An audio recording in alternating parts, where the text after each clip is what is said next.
لبيك اللهم لبيك لبيك لا شريك لك അസ്സലാമു അലൈക്കും വറഹ്മത്തുള്ളാഹി വബറകാതുഹു. കഴിഞ്ഞ ദിവസം നിങ്ങളോട് ഹജ്ജ് എന്താണ് എന്നും എന്താണ് അതിൻ്റെ ശ്രേഷ്ഠത എന്നും എപ്പോഴാണ് ഹജ്ജ് നിർവഹിക്കേണ്ടത് എന്നും നിർവഹിച്ചാൽ കിട്ടുന്ന ആനുകൂല്യങ്ങൾ എന്തെല്ലാം എന്നും നിർവഹിക്കാതിരുന്നാൽ കിട്ടുന്ന ശിക്ഷകൾ എന്തെല്ലാം എന്നും അതിനാൽ വരുന്ന നാം അഭിമുഖീകരിക്കേണ്ടി വരുന്ന ദുരന്തത്തിൻ്റെ മുഖങ്ങളും മറ്റും അനുബന്ധമായ കാര്യങ്ങളെ സംബന്ധിച്ചായിരുന്നു ഇന്നലെ നാം സംസാരിച്ചിരുന്നത്. ഇന്നത്തെ എൻ്റെ സബ്ജക്റ്റ്, ഇന്നത്തെ വിഷയം ഹജ്ജിനുള്ള മുന്നൊരുക്കം, അതിനുള്ള തയ്യാറെടുപ്പ് എന്തെല്ലാമാണ്. ഹജ്ജ് എങ്ങനെ എന്ന് പറയുന്നതിൻ്റെ പ്രാരംഭം കുറിക്കുന്നത് നാളെ മുതലാണ്. നാളെ ഞാൻ നിങ്ങളെ വീട്ടിൽ നിന്ന് കൊണ്ടുപോകും. ഇൻഷാ അല്ലാഹ്, അല്ലാഹു തആല സഹായിക്കുമാറാകട്ടെ. മഹാനായ സയ്യിദുനാ റസൂലുള്ളാഹി സ്വല്ലല്ലാഹു അലൈഹി വസല്ലം ഹജ്ജിൻ്റെ സവിശേഷതകളുമായി ബന്ധപ്പെട്ടുകൊണ്ട് ഹദീസിൽ നമ്മോട് പറഞ്ഞു തന്നതിൻ്റെ വ്യാഖ്യാനത്തിൽ നിന്നും ഉലമാക്കൾ നമ്മെ പഠിപ്പിച്ചത് ഹജ്ജ് എന്നത് അള്ളാഹുവിൻ്റെ മുമ്പിലുള്ള പൂർണ്ണമായ സമർപ്പണമാണ് എന്ന്. പൂർണ്ണമായ സമർപ്പണമാണ് എന്ന്. നമുക്കറിയാം, നമസ്കാരം എന്നത് ശരീരത്തിൻ്റെ സമർപ്പണമാണ്. സക്കാത്ത് എന്നത് സമ്പത്തിൻ്റെ സമർപ്പണമാണ്. നോമ്പ് എന്നത് ശരീരത്തിൻ്റെയും മനസ്സിൻ്റെയും സമർപ്പണമാണ്. എന്നാൽ ഹജ്ജ് എന്ന് പറയുന്ന മഹത്തായ അമല് സമ്പത്തിൻ്റെയും ശരീരത്തിൻ്റെയും മനസ്സിൻ്റെയും കുടുംബത്തിൻ്റെയും വീടിൻ്റെയും നാടിൻ്റെയും രാജ്യത്തിൻ്റെയും എന്ന് വേണ്ട മുഴുവൻ ഒഴിവാക്കിക്കൊണ്ട് അള്ളാഹുവിൻ്റെ മുമ്പിലുള്ള പൂർണ്ണമായ സമർപ്പണമാണ് ഹജ്ജ് എന്ന് പറയുമ്പോൾ. അതൊരു വല്ലാത്തൊരു അമല് തന്നെയാണ് ഹജ്ജ് എന്നത്. നമുക്കറിയാം, എല്ലാം ഉപേക്ഷിച്ച് പോവുകയാണ്, വിശുദ്ധ ഹറമിലേക്ക് പോവുകയാണ്. എന്താണിതിൻ്റെ പ്രയോജനം? എന്താണിതിൻ്റെ പ്രയോജനം? ഒന്ന്, ദാരിദ്ര്യത്തിൽ നിന്നുമുള്ള മുക്തി. ഹജ്ജ് ചെയ്താൽ നാം വളരെ വിഷമിച്ച് കഷ്ടപ്പെട്ട് ലക്ഷങ്ങൾ ഉണ്ടാക്കി അവിടെ നിന്നും ഇവിടെ നിന്നുമൊക്കെ സംഘടിപ്പിച്ച് ഇങ്ങനെ പോകുമ്പോൾ നാം മനസ്സിലാക്കേണ്ടത്, ഹജ്ജിന് പോയി തിരിച്ചു വന്ന ഒരു മനുഷ്യൻ കടക്കാരനായി തീർന്നു എന്ന് നമ്മുടെ ചരിത്രത്തിൽ ആരെയും നമുക്ക് നോക്കിയാൽ കാണാൻ സാധ്യമല്ല. ആരെയും നമുക്ക് കണ്ടെത്താൻ സാധ്യമല്ല. ഒന്നാമത്തെ പ്രശ്നം ദാരിദ്ര്യത്തിൽ നിന്നുള്ള മുക്തിയാണ്. ഹദീസും അനുബന്ധമായ കാര്യങ്ങളും ഞാൻ ചർച്ചക്കെടുക്കുന്നില്ല. നാം സാധാരണക്കാരായ ജനങ്ങൾ നമുക്ക് ഈ രീതിയിൽ സംസാരിച്ചാൽ അത് മതി, അൽഹംദുലില്ലാ. അപ്പോൾ ദാരിദ്ര്യത്തിൽ നിന്നുള്ള മുക്തി നമുക്ക് ഹജ്ജിലൂടെ നമുക്ക് അതിൻ്റെ പ്രയോജനമായി നമുക്ക് കാണാം. രണ്ടാമത്തേത് പാപങ്ങളിൽ നിന്നുള്ള മോചനം. ഞാൻ കഴിഞ്ഞ ദിവസം പറഞ്ഞിരുന്നു, മഗ്ഫിറത്തൻ ലിദുനൂബ്, പാപങ്ങളിൽ നിന്നുള്ള മോചനം നമുക്കിതിൽ നിന്ന് നേടിയെടുക്കാൻ പറ്റും. മൂന്നാമത്തെ കാര്യം ഹുസ്നുൽ ആഖിബത്ത്, നമുക്ക് കലിമ ചൊല്ലി മരിക്കാൻ പറ്റുന്ന സാഹചര്യമുണ്ടാകും. അതല്ലേ മനുഷ്യ ജീവിതത്തിൽ ഏറ്റവും വലിയ കാര്യം. അതില്ലെങ്കിൽ ദുനിയാവിൽ നമുക്ക് എന്തെല്ലാം ഉണ്ടായിട്ട് കാര്യം? എന്ത് കാര്യമുണ്ട്? വലിയ കോടീശ്വരനാണ്, വലിയ ഉന്നത നിലവാരത്തിലുള്ളവനാണ്, ലോകത്ത് പ്രശസ്തനാണ്, എല്ലാമാണ്. പക്ഷേ ഈമാൻ എന്ന ഒന്നില്ലാതെ, അവൻ ആഖിബത്ത് നന്നാകാതെ സൂഉൽ ഖാത്തിമത്തായി അവൻ മരിച്ചു പോയാൽ അല്ലാഹ് കാത്തുരക്ഷിക്കുമാറാകട്ടെ. അതിൽ നിന്നുള്ള മോചനം എന്തിലൂടെ നമുക്ക് നേടിയെടുക്കാൻ പറ്റും? ഈ ഹജ്ജ് എന്ന് പറയുന്ന മഹത്തായ അമലിലൂടെ നമുക്ക് നേടിയെടുക്കാൻ നമുക്ക് സാധിക്കും. നാലാമതായി സുഖകരമായ നിലയിലുള്ള സ്വർഗപ്രവേശനം. സുഖകരമായ നിലയിലുള്ള സ്വർഗപ്രവേശനം ഈ ഹാജിക്ക് അല്ലാഹു തആല വാഗ്ദാനം ചെയ്തതായി നമുക്ക് കണ്ടെത്താൻ സാധിക്കുന്നുണ്ട്. മുത്തു മുഹമ്മദ് മുസ്തഫ സല്ലല്ലാഹു അലൈഹി വസല്ലം നമ്മോട് പറഞ്ഞില്ലേ, അൽ ഹജ്ജുൽ മബ്റൂറു ലൈസ ലഹു ജസാഉൻ ഇല്ലൽ ജന്ന. മബ്റൂറായ ഹജ്ജിൻ്റെ പ്രതിഫലം സ്വർഗമല്ലാതെ മറ്റൊന്നില്ല എന്ന വളരെ വ്യക്തമായ ഹദീസിലൂടെ നമുക്കത് മനസ്സിലാക്കാം. എന്ത്?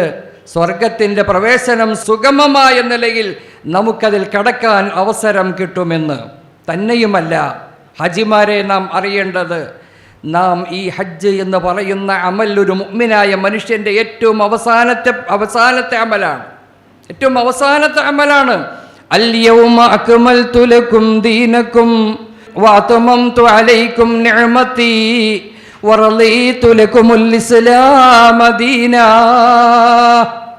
മഹാനായ സയ്യിദുനാ റസൂലുള്ളാഹി സ്വല്ലല്ലാഹു അലൈഹി വസല്ലം ഹജ്ജ് ഫർളായതിനു ശേഷം, നാം ഇന്നലെ അതിനെപ്പറ്റി ചർച്ച ചെയ്തു, ഹജ്ജ് ഫർളായതിനു ശേഷം ഒരേ ഒരു ഹജ്ജ് മാത്രമേ ചെയ്തിട്ടുള്ളൂ എന്നും, അങ്ങനെ നബി തങ്ങൾ സല്ലല്ലാഹു അലൈഹി വസല്ലം വിശുദ്ധമായ അറഫയിൽ ആ മൈതാനിയിൽ വന്ന് നിന്നുകൊണ്ട് ഒരു പാറ, വിരിക്കപ്പെട്ട ഒരു പാറയുടെ മുകളിൽ നിൽക്കുമ്പോൾ, ജനങ്ങളോട് ഹജ്ജത്തുൽ വദാഇന്റെ പ്രസംഗം നടത്തിക്കൊണ്ടിരിക്കുമ്പോൾ, ആ സമയത്താണ് നസലൽ അമീൻ മലക്ക് ജിബ്രായീൽ അലൈഹിസ്സലാം ഇറങ്ങി വന്നുകൊണ്ട് പറയുന്നു, അൽ യൗമ അക്മൽതു ലക്കും ദീനക്കും വഅത്മംതു അലൈക്കും നിഅമതി വറളീതു ലക്കുമുൽ ഇസ്ലാമ ദീനാ. നബിയെ, അങ്ങ് 23 വർഷത്തെ കഠിനാധ്വാനവും പ്രയത്നവും സന്ദേശവും സമൂഹത്തിലേക്ക് എത്തിച്ചു കൊടുത്തതിൻ്റെ പരിസമാപ്തി കുറിച്ചുകൊണ്ട് ഇതാ ഇന്നാണ് ഈ ആ സുദിനം, ആ ദിവസം, അൽ യൗം, ഇന്ന്, എന്ന് ഹജ്ജ് എന്ന് പറയുന്ന അമലിൻ്റെ മുഖ്യ കണ്ണിയായ, മുഖ്യ ഭാഗമായ അറഫ മൈതാനിയിൽ നിൽക്കുന്ന സമയം. അൽ ഹജ്ജു അറഫ. സയ്യിദുനാ റസൂലുള്ളാഹി സ്വല്ലല്ലാഹു അലൈഹി വസല്ലം ഹജ്ജ് എന്നാൽ അറഫയാണ് എന്ന്. അപ്പോൾ ആ അറഫയിൽ നിൽക്കുന്ന സമയത്താണ് മഹാനായ ജിബ്രീൽ അലൈഹിസ്സലാം വന്നുകൊണ്ട് പറയുന്നു, അൽ യൗമ അക്മൽതു ലക്കും ദീനക്കും. ഇന്ന്, ഈ ദിവസം, ഈ സുദിനം നിങ്ങളുടെ ദീനിനെ ഇതാ പൂർത്തിയാക്കി തന്നിരിക്കുന്നു. അപ്പോൾ ദീനിൻ്റെ പൂർത്തീകരണം, വഅത്മംതു അലൈക്കും നിഅമതി, എൻ്റെ അനുഗ്രഹങ്ങളെ ഇതാ ഇതോടുകൂടെ നിങ്ങൾക്ക് ഞാൻ പൂർത്തിയാക്കി തരികയും ചെയ്തിരിക്കുന്നു. വറളീതു ലക്കുമുൽ ഇസ്ലാമ ദീന, ഈ പുണ്യമാക്കപ്പെട്ട ഇസ്ലാമിനെ നിങ്ങൾക്ക് തൃപ്തിയായ നിലയിൽ തന്നെ ഇതാ നിങ്ങളെ ഞാൻ ഏൽപ്പിച്ചു തന്നിരിക്കുന്നു. അതാണ് ദീനുൽ ഇസ്ലാം. ആ ദീനുൽ ഇസ്ലാമിൻ്റെ പൂർണ്ണത ഈ ഹജ്ജ് എന്ന് പറയുന്ന അമലിലൂടെയാണ്. അത് നമുക്ക് നേടിയെടുക്കുന്നത് ഹജ്ജ് എന്ന് പറയുന്ന മഹത്തായ അമലിലൂടെയാണ് എന്ന് പറയുമ്പോൾ അതോടുകൂടി ഒരു മനുഷ്യൻ പൂർണ്ണനായി, ഒരു മനുഷ്യൻ പൂർണ്ണ മനുഷ്യനായി. അതല്ലേ മഹാനായ ഉമർ ഇബ്നുൽ ഖത്താബ് റളിയല്ലാഹു തആല അൻഹു എപ്പോഴും ദുആ ചെയ്യാറുണ്ടായിരുന്നു എന്നാണ്. എന്ത്? പടച്ചവനെ എന്നെ ഹജ്ജ് കഴിഞ്ഞതിന് ശേഷം എന്നെ മരിപ്പിക്കണേ എന്ന്. ഹജ്ജ് കഴിഞ്ഞതിന് ശേഷം എന്നെ മരിപ്പിക്കണേ എന്ന് ആര് ദുആ ചെയ്തുകൊണ്ടിരുന്നു? മഹാനായ ഉമർ ഇബ്നുൽ ഖത്താബ് റളിയല്ലാഹു തആല അൻഹു ദുആ ചെയ്യുമായിരുന്നു എന്ന് അദ്ദേഹത്തിൻ്റെ ചരിത്രത്തിൽ നമുക്ക് നോക്കിയാൽ നമുക്ക് കാണാൻ സാധിക്കുന്നതാണ്. അപ്പം ഈ നിലയിലുള്ള ഇത്രയും വളരെ മഹോന്നതമായ, മഹത്തരമായ ഈ ഹജ്ജ് എന്ന് പറയുന്ന അമൽ, ഇത് ഒരു വലിയ കാര്യമാണ് എന്ന് നമുക്ക് ബോധ്യപ്പെട്ടല്ലോ, അല്ലേ? ഹജ്ജ് എന്ന് പറയുന്നത് വലിയൊരു കാര്യമാണ് എന്ന് നമുക്ക് ബോധ്യപ്പെട്ടല്ലോ. അപ്പം ഇത്രയും മഹത്വമായ ഹജ്ജ് എന്ന് പറയുന്ന മഹത്തായ അമൽ, ഇതിനു വേണ്ടിയുള്ള തയ്യാറെടുപ്പ് ആവശ്യമാണ്. അത് ഹജ്ജിന് വേണ്ടി പോകാൻ തീരുമാനിച്ച നാം നമ്മുടെ മനസ്സുകൊണ്ടും ശരീരം കൊണ്ടും നാം ശുദ്ധിയാവുക എന്നത് അത്യന്താപേക്ഷിതമാണ്. മനസ്സും ശുദ്ധിയാകണം, നമ്മുടെ ശരീരവും ശുദ്ധിയാകണം. ഇന്ന് ഞാൻ നമ്മുടെ മനസ്സെങ്ങനെയാണ് ശുദ്ധിയാക്കേണ്ടത് എന്നതിനെപ്പറ്റി ചർച്ച ചെയ്യുന്നത്. നാളെ ഇൻഷാ അല്ലാഹ് ശരീരം ശുദ്ധിയാകുന്നതിനോടൊപ്പം യാത്രയുമായി ബന്ധപ്പെട്ട കാര്യത്തെപ്പറ്റിയായിരിക്കും ചർച്ച ചെയ്യുന്നത്. ഇൻഷാ അല്ലാഹ് മനസ്സ് ശുദ്ധിയാക്കുന്നതിന് അല്ലാഹു സുബ്ഹാനഹു വ തആല നമുക്ക് നിർദ്ദേശിക്കപ്പെട്ട കുറേ ഫറായിലുകളുണ്ട്, കുറേ ഫർളുകളുണ്ട്. ഫർളായ അമലുകൾ, നമസ്കാരം പോലെയുള്ള, സക്കാത്ത് പോലെയുള്ള, നോമ്പ് പോലെയുള്ള അനുബന്ധമായ പല കാര്യങ്ങളും നമുക്ക് അല്ലാഹു തആല നിയമമാക്കി തന്നിട്ടുണ്ട്. എങ്കിൽ ആ പറയപ്പെട്ട കാര്യങ്ങളിലെല്ലാം നാം ശ്രദ്ധ പുലർത്തുന്നവരാകണം എന്നർത്ഥം. നിസ്കാരത്തിൽ വീഴ്ച വന്നവർ പരിഹരിക്കുക, നോമ്പിൽ വീഴ്ച വന്നവർ പരിഹരിക്കുക, സക്കാത്തിൽ വീഴ്ച വന്നവർ പരിഹരിക്കുക, നമ്മുടെ ജീവിതത്തിലുള്ള നമ്മുടെ ബന്ധങ്ങൾ ഏതെല്ലാം കാര്യങ്ങളിൽ ശ്രദ്ധിക്കേണ്ടിയിരുന്നു അവകളിലെല്ലാം വീഴ്ച വന്നിട്ടുണ്ടെങ്കിൽ പരിഹരിക്കുക. ഇങ്ങനെയുള്ള ഇൻഷാ അല്ലാഹ് വിശദീകരണത്തിലൂടെ നമുക്ക് കണ്ടെത്താൻ പറ്റും. ഇങ്ങനെയുള്ള വിവിധങ്ങളായ അല്ലാഹു തആല നമുക്ക് നിശ്ചയിച്ചു തന്നിട്ടുള്ള ഓരോ അമലുകളിലുമുള്ള പ്രത്യേകമായ ശ്രദ്ധ നാം പുലർത്തുന്നതിലൂടെ നമുക്ക് ആത്മീയമായ പുരോഗതിയും വിജയവും നമുക്ക് കണ്ടെത്താൻ സാധിക്കുന്നതാണ്. നമുക്കറിയാം നമസ്കാരത്തിൻ്റെ കാര്യത്തിൽ പരമാവധി നാം ശ്രദ്ധിക്കുന്നവരാണ് എന്ന് തന്നെ വിചാരിക്കാം. ഇൻഷാ അല്ലാഹ് അല്ലാഹു തആല വിഭാഗത്തിൽ ഉൾപ്പെടുത്തുമാറാകട്ടെ. 5 വക്ത് നിസ്കാരം ഫർളാണല്ലോ. നമ്മുടെ ജീവിതത്തിലൊക്കെ നമുക്ക് അപാകതകൾ വന്നിട്ടുണ്ടാകാം. അതൊക്കെ പരിഹരിക്കണം ഇൻഷാ അല്ലാഹ്. അതിലുള്ളൊരു തയ്യാറെടുപ്പും നിങ്ങളിൽ നിന്നും ഉണ്ടാകണം. അതോടൊപ്പം നമ്മുടെ അമലുകളിൽ, സുന്നത്തായ അമലുകളിലുമുള്ള ശ്രദ്ധ വേണം എന്ന് മനസ്സിലാക്കുക. എങ്ങനെ? സുന്നത്തായ അമലുകളിലും നാം ശ്രദ്ധാലുക്കളായിത്തീരണം. സുന്നത്ത് വേണമെങ്കിൽ ചെയ്യാം, വേണ്ടെങ്കിൽ ഒഴിവാക്കാം, അങ്ങനെ ചിന്തിക്കേണ്ട. മുത്തുനബി മുഹമ്മദ് മുസ്തഫ സല്ലല്ലാഹു അലൈഹി വസല്ലമയുടെ ജീവിതചര്യയാണ്, ജീവിത മാർഗമാണ് സുന്നത്ത് എന്ന് പറയുന്ന മഹത്തായ അമൽ. ആ അമൽ നമ്മുടെ ജീവിതചര്യയാക്കണം, ജീവിത ശൈലിയാക്കണം.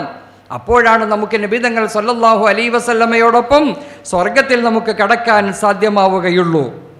ഇതിൽ കുറേ ശ്രദ്ധിക്കേണ്ട സുന്നത്തുകൾ ഉണ്ടെങ്കിൽ പോലും നാം സർവ്വസാധാരണയായി ചെയ്യേണ്ട ഫർളുകളേക്കാൾ ഉപരി ചെയ്യേണ്ട ചില സുന്നത്തുകളെ സംബന്ധിച്ച് ഞാൻ നിങ്ങളെ ഓർമ്മപ്പെടുത്തുകയാണ്.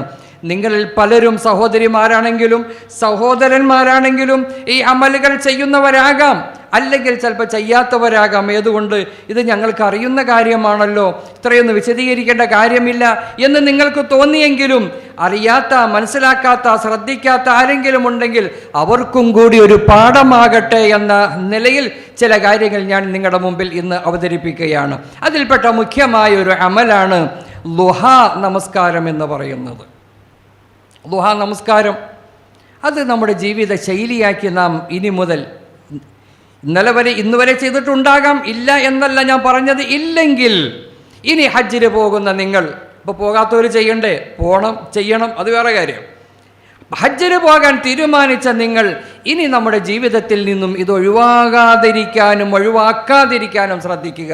ളുഹാ നിസ്കാരം എന്ന് പറയുന്നത്, അതേ സുബഹി നമസ്കാരം കഴിഞ്ഞതിന് ശേഷം ഏകദേശം ഒരു അരമണിക്കൂർ കഴിഞ്ഞത് മുതൽക്ക് നമുക്ക് നമസ്കരിക്കാം. ളുഹുർ വരെ 12 മണി വരെയും വിശാലമാണ് സമയം. 9 മണി മുതൽക്കാണ് ഏറ്റവും ശ്രേഷ്ഠമായ സമയം. ഈ സമയത്തിൻ്റെ ഇടയിൽ ഒരു 2 റക്അത്തെങ്കിലും ളുഹാ നമസ്കരിക്കുക. അത് നമ്മുടെ ജീവിത ശൈലിയായി, നമ്മുടെ ചിട്ടയായി നാം കൊണ്ടുവരിക. എത്രയോ ഹദീസുകൾ നമുക്കത് കാണാം. നമുക്ക് അള്ളാഹുവിൻ്റെ മുമ്പിലേക്ക് പോകേണ്ടവരല്ലേ, മരിക്കേണ്ടവരല്ലേ, ഇത്രയൊക്കെ നാൾ ഇങ്ങനെയൊക്കെയോട് ജീവിച്ചു, ഇനിയും ഇങ്ങനെ തന്നെ ജീവിച്ചാൽ മതിയോ? പോരല്ലോ, ഇനിയൊരു മാറ്റം വരുത്തണം. ആ മാറ്റം വരുത്തുന്നതിൻ്റെ പ്രഥമ പടിയാകണം ഈ മഹത്തായ ഹജ്ജ് എന്ന് പറയുന്ന അമലിലേക്കുള്ള കാൽവെപ്പ്. അള്ളാഹു നമുക്ക് തൗഫീഖ് നൽകുമാറാകട്ടെ. മഹാനായ അബൂ ഹുറൈറ റളിയല്ലാഹു തആല അൻഹുവിൽ നിന്ന് റിപ്പോർട്ട് ചെയ്യുന്ന ഹദീസിൽ നമുക്ക് കാണാം, ഔസ്വാനി ഖലീലി ബിസലാത്തിൻ സിയാമു സലാസത്തി അയ്യാമിൻ ഫീ കുല്ലി ശഹ്രിൻ വറകഅത്തൈൽ ളുഹാ വഅൻ ഊതിറ ഖബല അൻ അനാം. മഹാനായ അബൂ ഹുറൈറ റളിയല്ലാഹു തആല അൻഹുവിൽ നിന്നും റിപ്പോർട്ട് ചെയ്യുന്ന ഒരു ഹദീസിലൂടെ പറയുന്നു, മഹാനായ എൻ്റെ ഖലീലായ മുഹിബ്ബായ മുഹമ്മദ് മുസ്തഫ സല്ലല്ലാഹു അലൈഹി വസല്ലം എന്നോട് വസിയത്ത് ചെയ്തു, 3 കാര്യങ്ങൾ നീ പ്രത്യേകം ശ്രദ്ധിക്കണേ എന്ന്.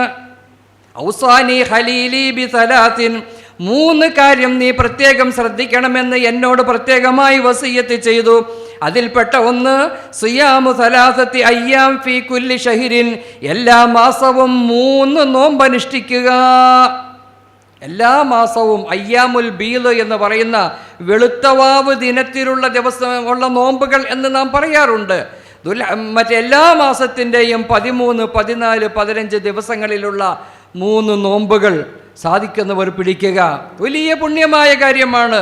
ഒരു വർഷം നോമ്പ് പിടിച്ചതിൻ്റെ പ്രതിഫലം എന്നൊരു ഹദീസിലും ഒരു മാസം നോമ്പ് പിടിച്ചതിൻ്റെ പ്രതിഫലം എന്ന് മറ്റൊരു ഹദീസിലും നമുക്ക് കാണാൻ സാധിക്കുന്നു. അത്രയും പുണ്യമാക്കപ്പെട്ട ഒരു അമലാണ് എല്ലാ മാസത്തിലും 3 നോമ്പെങ്കിലും പിടിക്കുക എന്നത്. എന്നോട് പ്രത്യേകമായി എൻ്റെ ഖലീലായ നബിതങ്ങൾ വസിയത്ത് ചെയ്തിരുന്നു. എന്നോട് സിയാമു സലാസത്തി അയ്യാം, 3 ദിവസം നോമ്പ് നോക്കുക, ഫീ കുല്ലി ശഹ്രിൻ, എല്ലാ മാസവും. ഒന്ന് അത്. രണ്ടാമത്തേത് വറകഅത്തൈൽ ളുഹാ, 2 റക്അത്ത് ളുഹാ നീ ഒഴിവാക്കല്ലേ എന്നും എന്നോട് പറഞ്ഞിരുന്നു എന്ന്. 2 റക്അത്ത് ളുഹ എല്ലാ ദിവസവും. ഞാൻ പറഞ്ഞല്ലോ അതിൻ്റെ സമയം. ളുഹ എന്ന സുന്നത്ത് നമസ്കാരം 2 റക്അത്ത് അള്ളാഹുവിന് വേണ്ടി ഞാൻ നമസ്കരിക്കുന്നു എന്ന നിയ്യത്തോടെ 2 റക്അത്ത് അല്ലെങ്കിൽ 4 റക്അത്ത് അല്ലെങ്കിൽ 6, 8 റക്അത്ത് വരെ നമുക്ക് നിസ്കരിക്കാം. ചുരുങ്ങിയത് 2 റക്അത്തെങ്കിലും നമസ്കരിക്കാൻ വേണ്ടി നാം ഓരോരുത്തരും തയ്യാറാവുക. ഇൻഷാ അല്ലാഹ് സന്നദ്ധരല്ലേ? മഹാനായ സയ്യിദുനാ റസൂലുള്ളാഹി സ്വല്ലല്ലാഹു അലൈഹി വസല്ലമയുടെ ഹദീസുകൾ പരിശോധിച്ചാൽ വളരെ കൂടുതൽ അതിൻ്റെ പ്രോത്സാഹനം നൽകിക്കൊണ്ട് വന്ന ഹദീസുകൾ നമുക്ക് കാണാൻ സാധിക്കുന്നു. സുമ്മല്ലുഹ സ്വല്ലാ വലാ തദഉൽ ഫിക്ർ ബിഹുജൂമി മൗത്തിൻ വത്തഹസ്സുരി വൽബിലാ അമലും ബിലാ ദിക്രിൽ മനിയത്തി ലാ അസർ വബിദിക്രിഹാ ഹഖൻ കദർബി മുആവിലാ. മഹാനായ സൈനുദ്ദീൻ മഖ്ദൂം റഹ്മത്തുള്ളാഹി അലൈഹി തൻ്റെ അദിക്കിയ എന്ന് പറയുന്ന ഗ്രന്ഥത്തിൽ വളരെ വ്യക്തമായി അതിൻ്റെ ശ്രേഷ്ഠതയും അതിൻ്റെ പ്രതിഫലവുമായി ബന്ധപ്പെട്ട ഒഴിവാക്കരുത് എന്ന നിലയിൽ നിർദ്ദേശിക്കപ്പെട്ട 2 ഈരടികളാണ് നിങ്ങളുടെ മുമ്പിൽ ഞാൻ പാടിയത്. അർത്ഥമൊന്നും പറഞ്ഞ് ദീർഘിപ്പിക്കുന്നില്ല. പറഞ്ഞതിൻ്റെ അർത്ഥം ചുരുങ്ങിയത് 2 റക്അത്തെങ്കിലും ദുഹ നമസ്കരിക്കാനുള്ള ഒരു സന്നദ്ധത, ഒരു സന്മനസ് നമുക്ക് വേണം. ഇപ്പോൾ പൊതുവേ നമ്മുടെ സഹോദരിമാരെ സംബന്ധിച്ചിടത്തോളം ഈ ഖുർആൻ ക്ലാസ്സുകൾക്ക് പോകാറുണ്ടല്ലോ.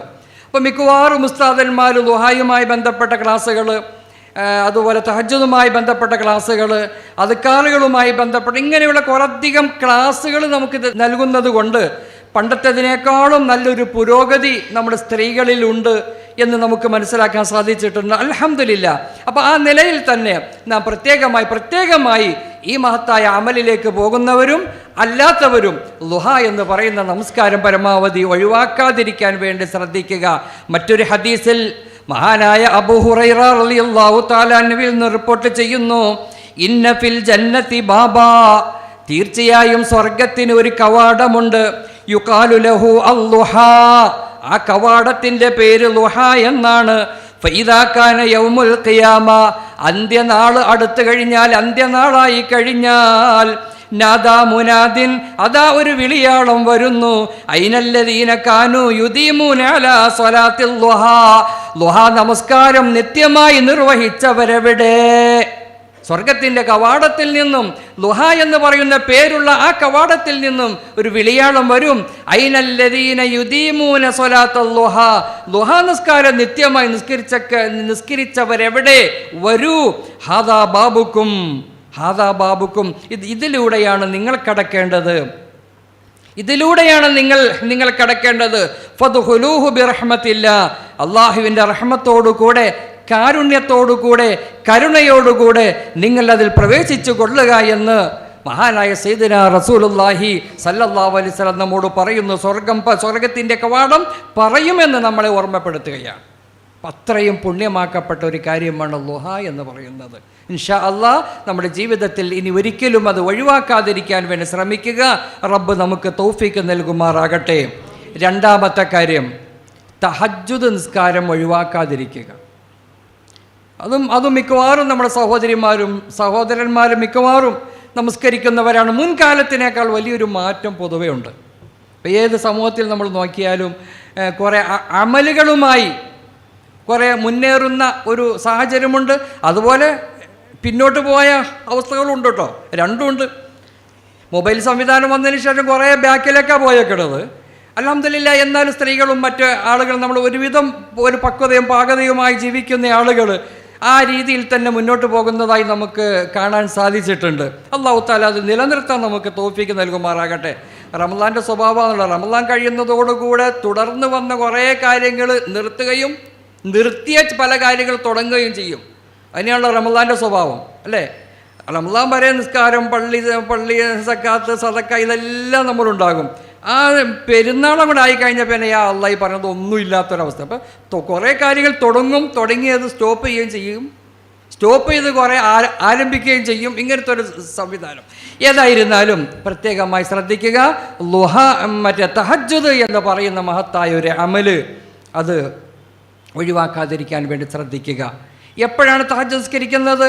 നമ്മൾ രാത്രി ഭക്ഷണമൊക്കെ കഴിഞ്ഞ് ഉറങ്ങിക്കഴിഞ്ഞ് ഒന്ന് എഴുന്നേറ്റതിന് ശേഷം തഹജ്ജുദ് നിസ്കരിക്കുക. സുബഹിക്ക് മുമ്പുള്ള സമയം ഒരു അരമണിക്കൂർ മുമ്പെങ്കിലും, സുബഹി ബാങ്കിൻ്റെ ഒരു അരമണിക്കൂർ മുമ്പെങ്കിലും എഴുന്നേറ്റ്, അള്ളാഹുവേ നീ എനിക്ക് നൽകിയ അനുഗ്രഹം വലുതാണ് റബ്ബേ, രണ്ടറക്കാത്തെങ്കിലും നമസ്കരിച്ച് കഴിഞ്ഞ റബ്ബേ എനിക്ക് ഹജ്ജിന് പോകാൻ നീ തൗഫീക്ക് നൽകിയല്ലോ അല്ലാ, എന്നെ പുണ്യഭൂമിയിലേക്ക് നീ എത്തിക്കണം പടച്ചവനെ.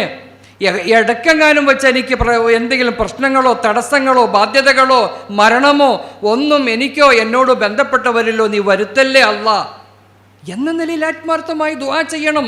പ്രത്യേകിച്ച് ഭാര്യഭർത്താക്കന്മാർ ഹജ്ജിന് പോകാൻ വേണ്ടി തീരുമാനിച്ചിരിക്കുന്നു. അങ്ങനത്തെ ഘട്ടത്തിൽ ഹജ്ജിന് പോകുന്നതിന് തൊട്ട് മുമ്പ് ഭർത്താവെങ്ങാനും മരണപ്പെട്ടു പോയാൽ അല്ലാഹു തആല കാക്കുമാറാകട്ടെ, ആ ഭാര്യയ്ക്ക് പോകാൻ പറ്റുമോ?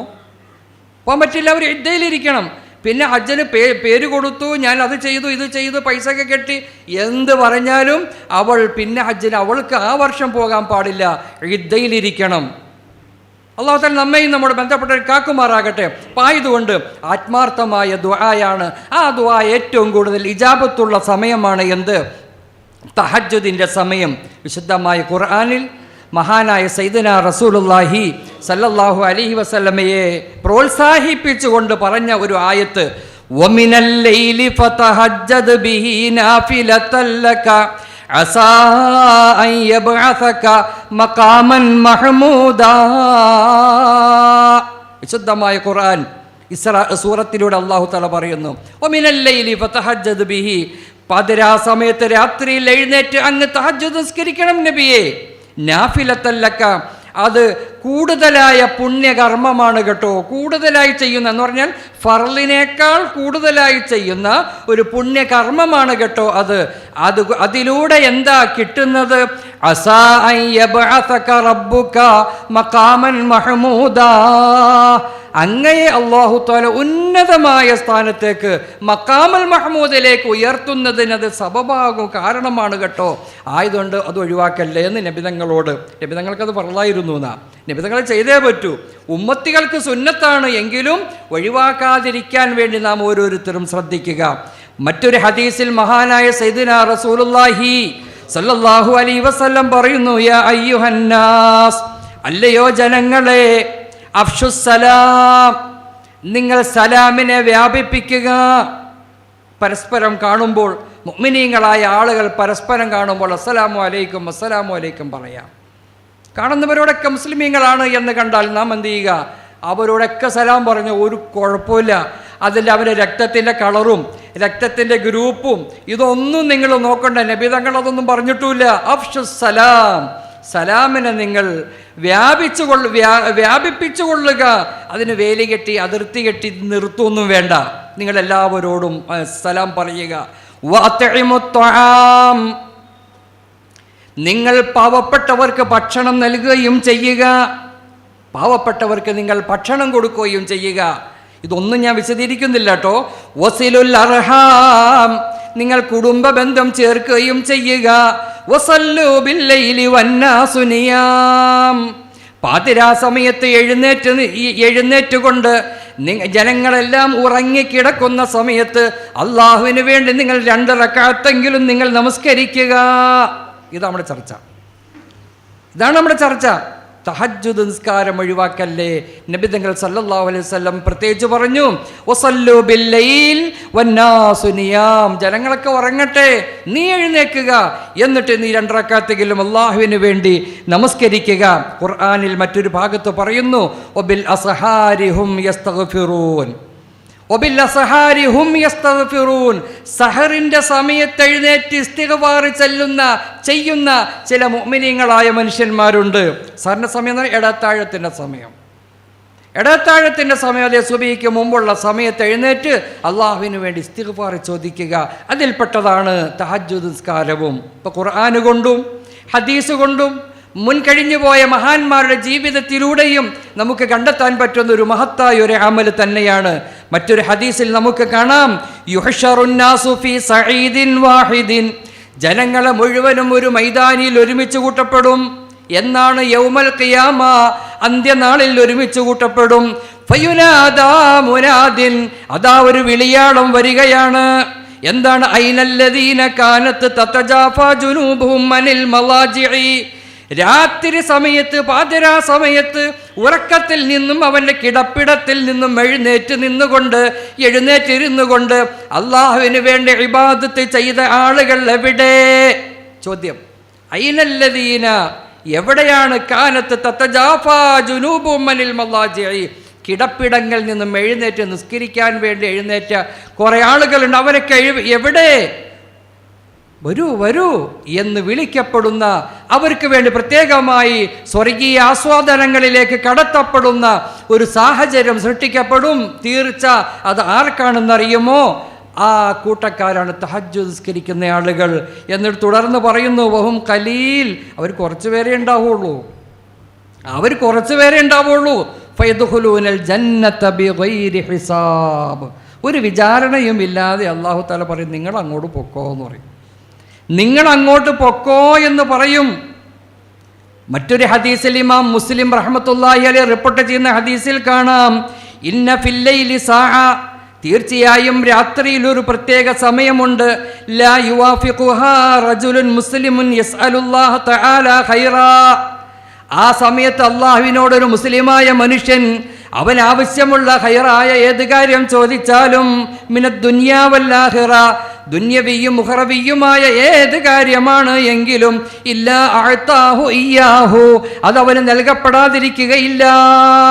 മഹാനായ സയ്യിദുനാ റസൂലുള്ളാഹി സല്ലല്ലാഹു അലൈഹി വസല്ലം നമ്മോട് പറഞ്ഞതാണ്.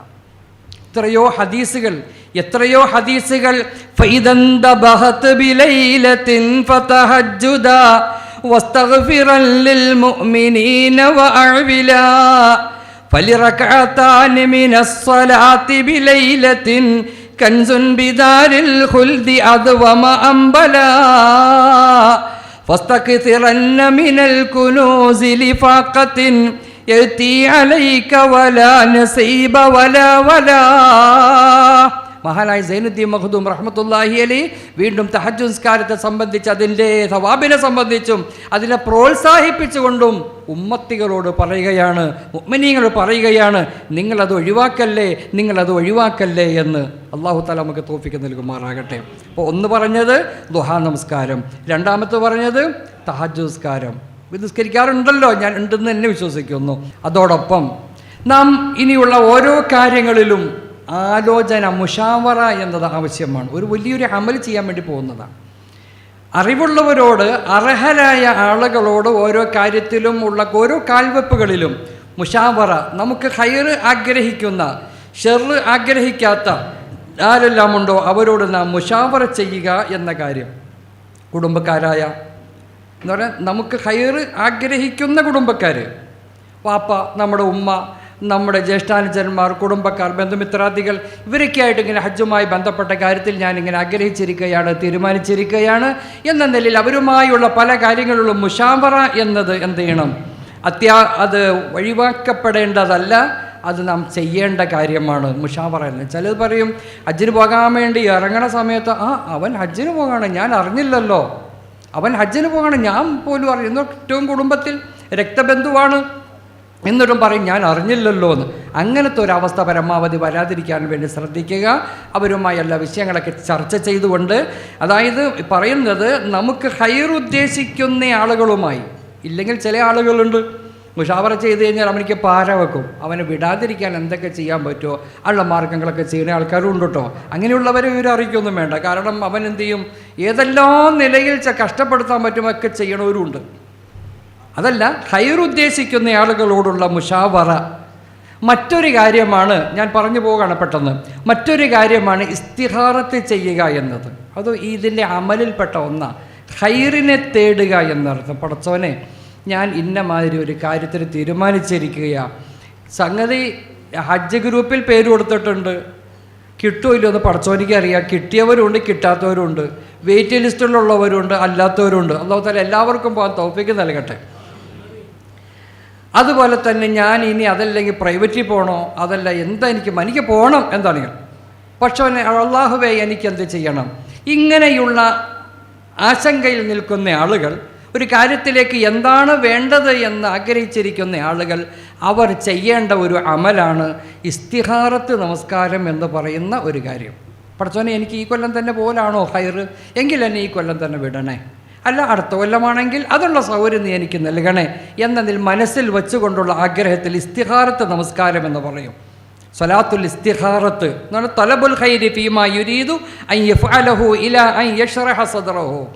അല്ലാഹു, ഞാൻ ഇങ്ങനെ ആഗ്രഹിക്കുന്നു, എനിക്ക് ഖൈറായ ഏതാണ് എന്ന് നീ എനിക്ക് തോന്നിപ്പിച്ചുതാ എന്ന നിലയിൽ ഇസ്തിഖാറത്തിൻ്റെ സുന്നത്ത് നമസ്കാരം 2 റക്അത്ത് അള്ളാഹുവിന് വേണ്ടി ഞാൻ നമസ്കരിക്കുന്നു എന്ന നിയ്യത്തോടുകൂടെ നിങ്ങൾക്ക് അറിവുള്ള ഏതെങ്കിലും സൂറത്തുകൾ ഓതി, ഫാത്തിഹായും ഒരു സൂറത്ത് ഓതി 2 റക്അത്ത് നിങ്ങൾ നിസ്കരിച്ചിട്ട് അള്ളാഹുവേ എന്ന് പറഞ്ഞുകൊണ്ട് കൈ ഉയർത്തിക്കൊണ്ട് അള്ളാഹുവിനോട് ദുആ ചെയ്യുക. ഇദാ ഹമ്മ അഹദുക്കും ബിഅംരിൻ ഫൽയുസല്ലി റകഅത്തൈൻ ഔ കമാ ഖാല റസൂലുള്ളാഹി. ഒരു കാര്യത്തെ സംബന്ധിച്ച് നിങ്ങൾ തീരുമാനമെടുത്താൽ, ഒരു ബിസിനസ്സിനെ ആവട്ടെ, നിങ്ങൾ ബിസിനസ് തുടങ്ങാൻ പോകുന്നു, പുതിയൊരു കമ്പനി തുടങ്ങാൻ വേണ്ടി പോകുന്നു, പുതിയൊരു കട തുടങ്ങാൻ വേണ്ടി പോകുന്നു, അള്ളാഹുവേ ഇതെൻ്റെ പരാജയത്തിലേക്കാണോ അതല്ല വിജയത്തിലേക്കാണോ എനിക്കറിയില്ല, ഞാൻ ചിലപ്പോൾ ലക്ഷങ്ങൾ കോടികൾ ചെലവഴിച്ചുകൊണ്ടാണ് രംഗത്തേക്ക് ഇറങ്ങുന്നത്, നീ എനിക്കൊരു ഹൈറായ ഒരു തീരുമാനം നീ തോന്നിപ്പിച്ച് താ എന്ന നിലയിൽ നാം നമസ്കരിക്കണം അള്ളാഹുവിൻ്റെ മുമ്പിൽ. ഇദാ ഹമ്മ അഹദുക്കും ബിഅംരിൻ ഫൽയുസല്ലി റകഅത്തൈനി. 2 റക്അത്ത് നിസ്കരിച്ചുകൊണ്ട്, പടച്ചവനെ നീ എനിക്ക് അതിൻ്റെ ഹൈറായ മാർഗങ്ങൾ നീ എനിക്ക് നീ തോന്നിപ്പിച്ച് തരണേ അല്ലാ. ഞാൻ എൻ്റെ കമ്പനിയിൽ മറ്റൊരാൾ പാർട്ട്ണറായി ചേർക്കാൻ തീരുമാനിച്ചിട്ടുണ്ട്, മറ്റൊരാൾ കൂട്ടുകാരനാക്കുന്നുണ്ട്, കുറേ ആളുകൾ ജോലിക്കാരാക്കുന്നുണ്ട്.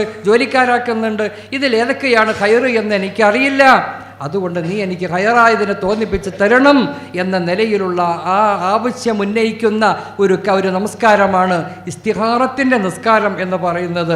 അത് നിസ്കരിച്ചുകൊണ്ട് റബ്ബിൻ്റെ മുമ്പിൽ നാം എന്ത് ചെയ്യുക, നിസ്കരിച്ച് 2 റക്അത്തെങ്കിലും നമസ്കരിച്ചുകൊണ്ട് അള്ളാഹുവിൻ്റെ മുമ്പിൽ കൈ ഉയർത്തിക്കൊണ്ട് എൻ്റെ ഈ പോകുന്ന ഹജ്ജിൻ്റെ അമൽ, ഹജ്ജിൻ്റെ കാര്യം റബ്ബേ നീ എനിക്ക് എളുപ്പമാക്കണേ എന്ന നിലയിൽ നാം ആത്മാർത്ഥമായി ദുആ ചെയ്യുന്നുവെങ്കിൽ ഇൻഷാ അല്ലാഹ് ആ ചെയ്യലും ഈ ഹജ്ജുമായി പ്രത്യേകം ഹജ്ജുമായി ബന്ധപ്പെട്ട ശ്രദ്ധിക്കേണ്ട മുന്നൊരുക്കങ്ങളിൽപ്പെട്ടതാണ്. നമ്മൾ ചർച്ച അതാണല്ലോ, നമ്മുടെ ഹജ്ജുമായി ബന്ധപ്പെട്ടതിൻ്റെ മുന്നൊരുക്കങ്ങളാണ് ഇന്ന കാര്യങ്ങളൊക്കെ ചെയ്യണമെന്നത്.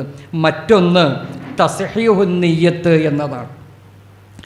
നമ്മുടെ നിയ്യത്ത് നന്നാക്കുക. ഹജ്ജ് എന്ന് പറയുന്ന അമലിന് വേണ്ടി പോകുമ്പോൾ ഭൗതികമായ മറ്റൊരു താല്പര്യവും അവനുണ്ടാകരുത്. അതെന്താ?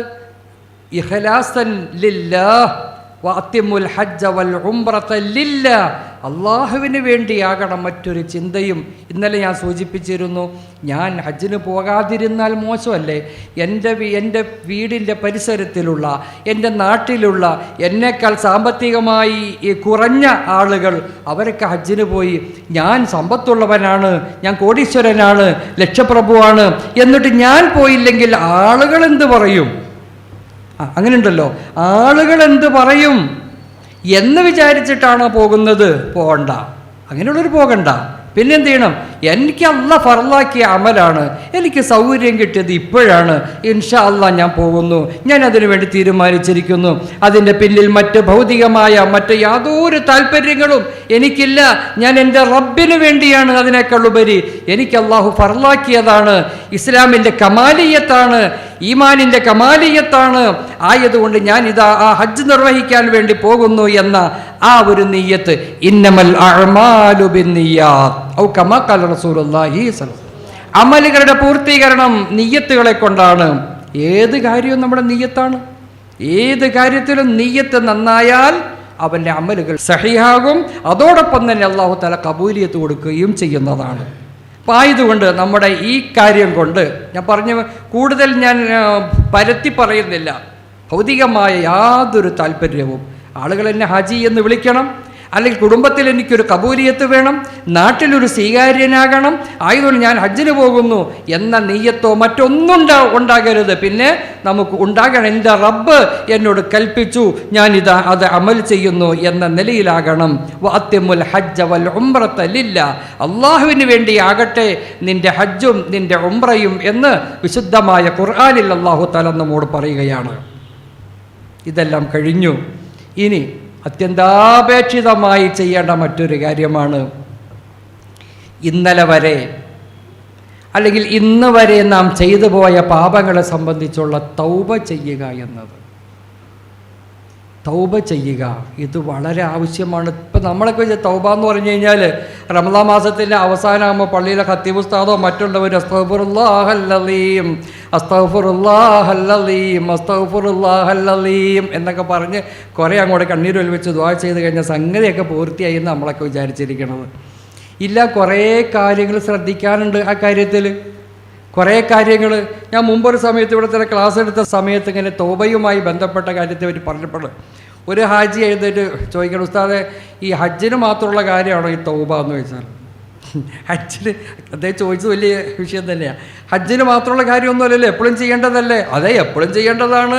പ്രത്യേകിച്ച് ഹജ്ജന എന്ന് പറയുന്ന ആ പൂർണ്ണനായി തീരാൻ വേണ്ടി പോകുന്ന മനുഷ്യൻ്റെ മുന്നൊരുക്കങ്ങളിൽപ്പെട്ട മുഖ്യമായ ഒന്നാണ് തൗബ എന്ന് പറയുന്നത്. വിശുദ്ധമായ സയ്യിദനാ റസൂലുള്ളാഹി സ്വല്ലല്ലാഹു അലൈഹി വസല്ലം നമ്മോട് പറയുന്നു. വിശദമായ ഹദീസുകൾ നമുക്കത് കണ്ടെത്താൻ പറ്റും. അതിൽപ്പെട്ട ഒന്ന് ഞാൻ മുമ്പ് നിങ്ങൾ സൂചിപ്പിച്ചതുപോലെ നമ്മുടെ ജീവിതത്തിൽ നഷ്ടപ്പെട്ടു പോയ ഫർളുകൾ ഉണ്ടാകാം, ഫർളായ നിസ്കാരങ്ങൾ ഉണ്ടാകുമല്ലോ. അത് പരമാവധി ഖളാ വീട്ടാൻ വേണ്ടി ശ്രമിക്കാം. അതെങ്ങനെ ഉസ്താദ്? എത്രയോ നാളുകളായി എൻ്റെ നിസ്കാരം കുറേ നഷ്ടപ്പെട്ടു പോയിട്ടുണ്ട്. അതൊക്കെ ഇനി എങ്ങനെ എത്ര ഖളാ വീട്ടാൻ പറ്റും? ചുരുക്കത്തിൽ ഓരോ വഖത്ത് കഴിയുമ്പോഴും ളുഹർ എങ്കിൽ ളുഹർ, ഒരു ളുഹർ അവിടെ ഖളാ വീട്ടുക. അസർ നിസ്കരിക്കുമ്പോൾ അസർ കഴിഞ്ഞിട്ട് ഒരു അസർ അവിടെ ഖളാ വീട്ടുക. ഇങ്ങനെ ഓരോ വഖത്തുകളിൽ ഓരോ നിസ്കാരമെങ്കിലും ഇങ്ങനെ കുറേ നാളുകൾ എങ്ങനെ അവിടെ ചാലുവാക്കി കഴിഞ്ഞാൽ ഒരു പരിധി വരെ നമുക്ക് വിജയിക്കാൻ സാധ്യമാകും. അല്ലാഹു തആല അതിനും തൗഫീഖ് നൽകുമാറാകട്ടെ. ആ നിലയിൽ മഹാനായ സയ്യിദനാ റസൂലുള്ളാഹി സ്വല്ലല്ലാഹു അലൈഹി വസല്ലം പറയുന്നു, ഇന്നല്ലാഹ തയ്യിബുൻ ലാ യഖ്ബലു ഇല്ലാ തയ്യിബാ. അല്ലാഹു നല്ലവനാണ്, നല്ലതിനെ മാത്രമേ അല്ലാഹു സ്വീകരിക്കുകയുള്ളൂ. വഇന്നല്ലാഹ അമറൽ മുഅ്മിനീന ബിമാ അമറ ബിഹിൽ മുർസലീൻ. മുർസലീങ്ങളായ പ്രവാചകന്മാരോട് അല്ലാഹു തആല എന്താണോ കൽപ്പിച്ചത് അത് തന്നെയാണ് മുഅ്മിനീങ്ങളായ ആളുകളോടും കൽപ്പിച്ചിട്ടുള്ളത്. എന്നിട്ട് നബിതങ്ങൾ പറയുന്നു, ഫഖാല യാ അയ്യുഹർ റസൂലു, അല്ലയോ മുർസലീങ്ങളെ, കുലൂ മിനത്ത് ത്വയ്യിബാത്തി വഅമലു സ്വാലിഹാ, നിങ്ങൾ നല്ലത് ഭക്ഷിക്കുകയും നല്ലത് ചെയ്യുകയും ചെയ്യുക. നല്ലത് ഭക്ഷിച്ചെങ്കിലേ നല്ലത് ചെയ്യാൻ സാധ്യമാവുകയുള്ളൂ എന്നർത്ഥം. അപ്പം ഹലാല് ഭക്ഷിച്ചെങ്കിലേ ഹലായ നല്ല അമലുകൾ ചെയ്യാൻ മനുഷ്യന് പറ്റുള്ളൂ. ഹറാം ഇങ്ങനെ തിന്നുകൊണ്ടിരുന്നാൽ അവനിക്ക് നല്ലത് ചെയ്യാൻ പറ്റൂല എന്ന് അല്ലാഹു തആല കാത്ത് രക്ഷിക്കുമാറാകട്ടെ. അപ്പം എന്താ പറഞ്ഞത്? യാ കുലൂ മിനത്ത് ത്വയ്യിബാത്തി, നല്ല സാധനങ്ങൾ ഹലാലായത് കഴിക്കുക. പിന്നെ വഅമലു സ്വാലിഹാ, അതിലൂടെ നിങ്ങൾ നല്ല അമലുകൾ ചെയ്യുകയും ചെയ്യുക. എന്നിട്ട് നബിതങ്ങൾ സല്ലല്ലാഹു അലൈഹി വസല്ലം പറയുക, സുമ്മ ദക്കറ റജുല, ഒരാളെപ്പറ്റി പറയുന്നു, ഒരാളെപ്പറ്റി നബിതങ്ങൾ പറയുന്നു. സുമ്മ ദക്കറ റജുല യുതീലു സഫറ, അവൻ ദീർഘയാത്ര ചെയ്തു പോകുന്ന ഒരു മനുഷ്യൻ. അശ്അസ അഖ്ബറ, അവൻ്റെ മുടിയൊക്കെ ജട കുത്തിയിരിക്കുകയാണ്, വസ്ത്രങ്ങളൊക്കെ മുഷിഞ്ഞിരിക്കുകയാണ്. നമ്മൾ അയാളെ കാണുമ്പോൾ ഇയാൾ വലിയൊരു സൂഫിയാണല്ലോ, ഇയാൾ വലിയൊരു മീലേരാണല്ലോ, വലിയൊരു താടിയുള്ള ആളാണല്ലോ, ഇയാൾ അള്ളാഹിൻ്റെ ഏറ്റവും അടുത്ത ആളാണല്ലോ എന്നൊക്കെ നിങ്ങൾ അവൻ്റെ വേഷഭൂഷാദികൾ കണ്ടുകൊണ്ട് നിങ്ങൾ ഒരുപക്ഷെ മനസ്സിലാക്കിയേക്കാം. അയാളെപ്പറ്റി പറയുന്ന അങ്ങനെയുള്ള ചില ആളുകൾ, യമുദ്ദു യദൈഹി, അവൻ്റെ രണ്ട് കൈകളും അവൻ ഉയർത്തുന്നു, ഇലസ്സമായി, ആകാശത്തിലേക്ക് അവൻ ഉയർത്തുന്നു. വേഷത്തിലും രൂപത്തിലും കോലത്തിലുമെല്ലാം നമ്മുടെ ദൃഷ്ടിയിൽ, നമ്മുടെ നോട്ടത്തിൽ ഇങ്ങനെയൊക്കെ ഒരു ജടകുത്തി വല്ലാത്തൊരവസ്ഥയിൽ കാണുന്നു. ഇയാൾ വലിയ നല്ല മനുഷ്യനാണ് എന്നൊക്കെ നമുക്ക് തോന്നുന്നു. ആ മനുഷ്യൻ ഇരു കൈകളും അല്ലാഹുവിൻ്റെ മുമ്പിലേക്ക് ഉയർത്തിക്കൊണ്ട് പറയുന്നു, യാ റബ്ബി യാ റബ്ബി, ഏ അല്ലാ എന്നെ നീ കബൂലാക്കണേ എന്നവൻ പറയുന്നു. പക്ഷേ വമത്അമുഹു ഹറാം വമശ്റബുഹു ഹറാം, അവൻ തിന്നുന്നത് മുഴുവനും ഹറാമാണ്. വമശ്റബുഹു ഹറാം, അവൻ കുടിക്കുന്നത് മുഴുവനും ഹറാമാണ്. വമൽബസുഹു ഹറാം, അവൻ ധരിച്ചിരിക്കുന്ന വസ്ത്രങ്ങളും ഹറാമിലൂടെ സമ്പാദിച്ചതാണ്. വഗുദിയ ബിൽ ഹറാം, ഹറാമിലൂടെയാണ് അവൻ വളർത്തപ്പെട്ടത്. അവൻ്റെ ശരീരവും അവൻ്റെ മജ്ജയും അവൻ്റെ മാംസവും അവൻ്റെ രക്തവും എല്ലാം ഹറാമ് തിന്നതിലൂടെ ഉണ്ടായ ശരീരമാണ്, വസ്ത്രമാണ്, എല്ലാമാണ്. അങ്ങനത്തെ ചെയ്യുന്നവനാ അള്ളാഹിൻ്റെ മുമ്പിലേക്ക് ഇങ്ങനെ യാ റബ്ബി യാ റബ്ബി എന്ന് പറയുന്നത്? ഫഅന്നാ യുസ്തജാബു ലഹു, എവിടുന്ന് മറുപടി കിട്ടാനാ? നബി തങ്ങൾ പറയാ, എവിടുന്ന് മറുപടി കിട്ടാനാ? ഇല്ല, മറുപടി കിട്ടില്ല. പിന്നെയോ അവൻ്റെ ശരീരവും അവൻ്റെ വസ്ത്രവും അവൻ്റെ ഭക്ഷണവും അവൻ്റെ മറ്റെല്ലാം ഹറാമല്ലാത്ത ഹലാലായ വസ്തുക്കൾ കൊണ്ടാകണം അവൻ്റെ സമ്പാദ്യവും അവൻ്റെ ഭക്ഷണവും അവൻ്റെ മറ്റെല്ലാം ഹലാലായി തീരണം. ഇല്ലെങ്കിൽ അവൻ അതുകൊണ്ട് നഷ്ടപ്പെടുന്ന ഉപകാരപ്രദമായ ഒരവസ്ഥയിലേക്ക് അവൻ മാറ്റപ്പെടുകയില്ല എന്ന് പറയുമ്പോൾ നമ്മുടെ ജീവിതത്തിൽ ഇന്നലെ വരെ വന്നു പോയിട്ടുള്ള ഭക്ഷണാദി കാര്യങ്ങളിലുണ്ടാകാം, സമ്പത്തിലുണ്ടാകാം, മറ്റു പല കാര്യങ്ങളിലും തെറ്റുകുറ്റങ്ങളിലേക്ക് പോയിട്ടുണ്ടാകാം. ഉണ്ട് എന്ന് സങ്കല്പിക്കണ്ട, ഉണ്ടാകാം. ഉണ്ടെങ്കിൽ തീർച്ച അള്ളാഹുവിൻ്റെ മുമ്പിൽ നാം തൗബ ചെയ്യുക, മടങ്ങുക, എന്നിട്ട് വേണം അങ്ങോട്ട് പോകാൻ. അല്ലാതെ പറ്റൂല. അങ്ങനെയാണ് ഇപ്പം എന്ത് ലാഭമാണെന്ന് അറിയാമോ? 5 ലക്ഷം രൂപ കൊടുത്ത് സ്വർഗം മേടിച്ചുകൊണ്ട് വരാൻ എന്ത് എളുപ്പമുള്ള പരിപാടിയാണ്? ഇല്ല 4 ലക്ഷം രൂപ കൊടുത്തല്ലേ? 4 ലക്ഷം രൂപ കൊടുത്താൽ സ്വർഗം കിട്ടുമെങ്കിൽ ഇല്ല, അവിടെ പോയാൽ പിന്നെ സ്വർഗം മേടിച്ചുകൊണ്ടാണല്ലോ വന്നത്. നമുക്ക് അടുത്ത ചർച്ചകളിലൂടെ കിടക്കാം ഇൻഷാ അല്ലാഹ്. അപ്പോൾ എന്ത് ചെയ്യുന്നു? അത് കിട്ടുമെങ്കിൽ ഇപ്പോൾ 4 ലക്ഷം രൂപ കൊടുത്ത് സ്വർഗം മേടിക്കാൻ പിന്നെ ഇവിടെ എന്ത് നമുക്ക് ചെയ്യാമല്ലോ. പോരാ, നീ എന്ത് ചെയ്യണം? ശരീരം കൊണ്ട് ശുദ്ധിയാക്കണം, മനസ്സുകൊണ്ട് ശുദ്ധിയാകണം, നിന്റെ സമ്പത്ത് ശുദ്ധിയാകണം. എല്ലാം വിശുദ്ധിയുടെ ഉടമയായി പോകുമ്പോൾ മാത്രമാണ് നിനക്കതുകൊണ്ട് ഉപകാരപ്രദമാവുകയുള്ളൂ. ഇയ്യാക വമുഹഖിറാത്തി ദുനൂബ് ഫഇന്ന ലഹാ മിനല്ലാഹി ത്വാലിബ. നിന്റെ നോട്ടത്തിൽ ചിലപ്പോൾ ചെറിയ തെറ്റുകളാകാം, അത് ചെറുതല്ലേ എന്ന് നീ വിചാരിച്ചേക്കാം. പക്ഷേ ഫഇന്ന ലഹാ മിനല്ലാഹി ത്വാലിബ, അതുപോലും റിപ്പോർട്ട് ചെയ്യാൻ അല്ലാഹ് ചില മലക്കുകളെ തയ്യാറാക്കി വെച്ചിട്ടുണ്ട്. ഔ കമാ ഖാല റസൂലുള്ളാഹി സ്വല്ലല്ലാഹു അലൈഹി. നമ്മൾ നമ്മുടെ നോട്ടത്തിൽ ചേരാം, സാരമില്ല പോട്ടെ, എന്തോരം നമ്മൾ കണ്ണടിച്ച് കളയുന്നു. അങ്ങനത്തെ ചില കാര്യങ്ങൾ ഉണ്ടെങ്കിൽ പോലും ഫൈന്ന ലഹാ ത്വാലിബ, നബി തങ്ങൾ പറയാ ഫൈന്ന ലഹാ ത്വാലിബ് മിനല്ലാഹി ത്വാലിബ, അത് അള്ളാഹുവിങ്കിൽ നിന്നും റിപ്പോർട്ട് തയ്യാറാക്കാൻ വേണ്ടി എന്തുണ്ട്? ചില മലക്കുകളെ തയ്യാറാക്കി വെച്ചിട്ടുണ്ട്.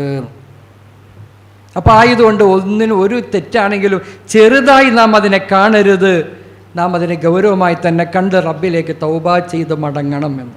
എൻ്റെ പ്രിയപ്പെട്ട സഹോദരിമാരോട് ഒരു ചെറിയ മസാല പറയുന്നു, തെറ്റിദ്ധരിക്കരുത്, വളരെ വേണ്ടതുപോലെ മനസ്സിലാക്കുക. ഇപ്പോൾ സഹോദരിമാരൊക്കെ വിചാരിക്കുന്നത് ഉസ്താദേ ഞങ്ങളിപ്പോൾ നിസ്കാരം പറളായെന്ന് നിസ്കരിക്കുന്ന ആൾക്കാരാണ്, ഞങ്ങളിപ്പോൾ അങ്ങനെ പരമാവധി നിസ്കാരത്തിലൊന്നും വീഴ്ച വരുത്തുന്ന ആളുകളൊന്നും അല്ല, ഇതൊക്കെ നിസ്കരിക്കുന്നവരാണ് എന്ന ഒരു ധാരണയുള്ളവരോട് ഞാൻ ഒരു ചെറിയൊരു മസാല നിങ്ങളുടെ മുമ്പിൽ വെക്കുക, പഠിക്കാൻ വേണ്ടി, മനസ്സിലാക്കാൻ വേണ്ടി. സാധാരണ സ്ത്രീകളെ സംബന്ധിച്ചിടത്തോളം അവിടെ മാസമുറ എന്ന് പറയുന്ന കാര്യം ഉണ്ടല്ലോ എല്ലാവർക്കും. അപ്പോൾ ഈ മാസമുറ എന്ന് പറയുന്ന ഒരു കാര്യം എല്ലാ മാസത്തിലും ഉണ്ടാകും. 6-7 ദിവസം ഉണ്ടാകുമ്പോൾ ഒരു സഹോദരിയുടെ മാസമുറ അവസാനിച്ചത് മഗ്‌രിബ് നമസ്കാരത്തിന് ബാങ്ക് വിളിക്കുന്നതിന് 1 മിനിറ്റ് മുമ്പായിരുന്നു. ശരിക്കും പഠിക്കണം. മഗ്‌രിബ് നമസ്കാരത്തിന് 6 ദിവസം കഴിഞ്ഞു, 6ാമത്തെ ദിവസം മഗ്‌രിബ് ആകാൻ വേണ്ടി പോകുന്നു. 1 മിനിറ്റ് അല്ല, ഒരു അല്ലാഹു അക്ബർ എന്ന് കൈകെട്ടാനുള്ളൊരു സമയം മാത്രം അവശേഷിക്കുമ്പോഴാണ് ആ സഹോദരിയുടെ ശുദ്ധി ആയത്. സഹോദരിക്ക് ശുദ്ധിയായത് കുളിച്ചിട്ടില്ല കേട്ടോ, കുളിച്ചിട്ടില്ല, ശുദ്ധിയായി, പൂർണ്ണമായി ശുദ്ധിയായി. ഈ സഹോദരിയെ സംബന്ധിച്ചിടത്തോളം അവൾ ഈ അസറിൻ്റെ അവസാനത്തെ സമയമാണല്ലോ അത്, അല്ലേ? മഗ്‌രിബിന് ഒരു തക്ബീറത്തുൽ ഇഹ്റാമിന് തൊട്ടുമുമ്പ് എന്ന് പറഞ്ഞാൽ അസറിൻ്റെ ഏറ്റവും അവസാനത്തെ സമയം. ഇങ്ങനെ ആ സമയത്ത് ശുദ്ധിയായി കുളിച്ചിട്ടില്ല. അങ്ങനെയുള്ളൊരു സഹോദരി അവൾ ഈ അസർ നമസ്കരിക്കണോ വേണ്ടയോ? ഒരു ചോദ്യമാണ്. കാരണം കുളിച്ചിട്ടില്ല, കുളിക്കാതെ നിസ്കരിക്കാൻ പറ്റൂല, കുളിച്ചിട്ടേ നിസ്കരിക്കാൻ പറ്റുള്ളൂ. അപ്പോൾ ഈ നിസ്കാരം അസർ അവൾ നിസ്കരിക്കണോ വേണ്ടയോ? അധിക പേരും പറഞ്ഞേക്കാം അസർ നിസ്കരിക്കേണ്ട, കാരണം കുളിച്ചിട്ടില്ല. അന്ന് അങ്ങനെയല്ല, അസർ നിസ്കരിക്കണം, എന്നിട്ട് കുളിച്ചിട്ട് നിസ്കരിക്കണം. അപ്പോൾ അസർ മാത്രം നിസ്കരിച്ചാൽ മതിയോ? ചോദ്യം. അസർ മാത്രം നിസ്കരിച്ചാൽ മതിയോ? മഗ്‌രിബിൻ്റെ കാര്യമല്ല ഈ പറയണേ. അസർ മാത്രം നിസ്കരിച്ചാൽ മതിയോ? പോരാ, ആ ളുഹുറും കൂടി നിസ്കരിക്കണം. സുബ്ഹാനല്ലാഹ്, എൻ്റെ ഉസ്താദ് ഞങ്ങളുടെ അശുദ്ധിയുടെ കാലഘട്ടത്തിലുള്ള നിസ്കാരം നിസ്കരിക്കണമെന്ന് ഇന്ന് വരെ ഒരൊറ്റ മുയിലേരും ഞങ്ങളോട് പറഞ്ഞിട്ടില്ല, ഒരൊറ്റ ഉസ്താദന്മാർ പറയാതില്ല. ഉസ്താദ് ഇവിടെ നിന്നോട് ഞങ്ങളോട് ഇതൊക്കെ പറഞ്ഞു കഴിഞ്ഞാൽ ബുദ്ധിമുട്ടാവുമെന്ന് വിചാരിക്കും. ഒറ്റ ഞാൻ ദീർഘിപ്പിക്കുന്നില്ല. ജംആക്കപ്പെടുന്ന നമസ്കാരം ളുഹുറും അസറും ജംആണ്. ജംആക്കപ്പെടുന്ന നമസ്കാരം ളുഹർ, അസർ, ഇങ്ങനെ തൂരു തക്ബീറത്തുൽ ഇഹ്റാമിൻ്റെ സമയം മാത്രം അവശേഷിക്കുമ്പോഴാണ് അവൾ ശുദ്ധിയായത് എങ്കിൽ അവൾ കുളിച്ച് റെഡിയായതിനു ശേഷം ഈ ളുഹറും അസറും കൂടി ഖളായായി നിസ്കരിക്കണം. മഗ്രിബ് അതോടൊപ്പം നിസ്കരിച്ച് തുടരണം. ഇങ്ങനെ നിസ്കരിച്ച് ശീലമാക്കിയവർ എത്ര പേര് എൻ്റെ മുമ്പിലുണ്ട്? മസാല മനസ്സിലാകുന്നുണ്ടോ നിങ്ങൾക്ക്? സൗകര്യമാര് മനസ്സിലാക്കിയോ? പോയിട്ട് ഇനി ചേട്ടൻ നാട്ടിൽ ചെന്നിട്ട് എന്ത് ചെയ്യും? വീട്ടിൽ ചെന്നിട്ട് പറയുന്നത്, അല്ലാ ഞാൻ ക്ലാസ്സിന് പോയത് വലിയ ആപത്തായി ഉസ്താദ് പറയണത് അശുദ്ധിയുടെ കാലഘട്ടത്തിൽ നിസ്കരിക്കണമെന്ന് പറഞ്ഞത്. ഇങ്ങനത്തെ ഒരു മൊയിലേരുടെ പ്രസംഗം കേട്ട് ഹജ്ജിന് പോയാൽ തീർന്ന ഇടപാട് എന്നും പറ്റിയെന്ന് ഈ ആൾക്കാർ പറയും. വിഷയം മനസ്സിലാക്കിയിട്ട് പറയണം വേണം. അപ്പം ജംആക്കപ്പെടുന്ന ളുഹറും അസറും കൂടി ജംആണല്ലോ.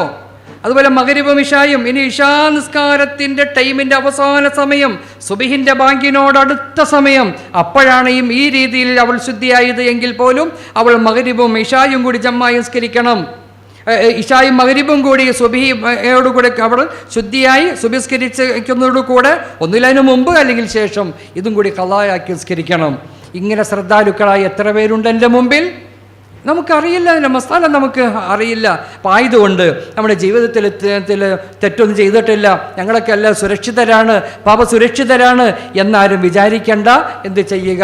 അള്ളാഹുവിൻ്റെ മുമ്പിൽ ഇങ്ങനെയുള്ള കാര്യങ്ങൾ പോലും ചോദ്യം ചെയ്യപ്പെടുകയും അതിനുള്ള പരിഹാരം നാം കാണുകയും ചെയ്യണം.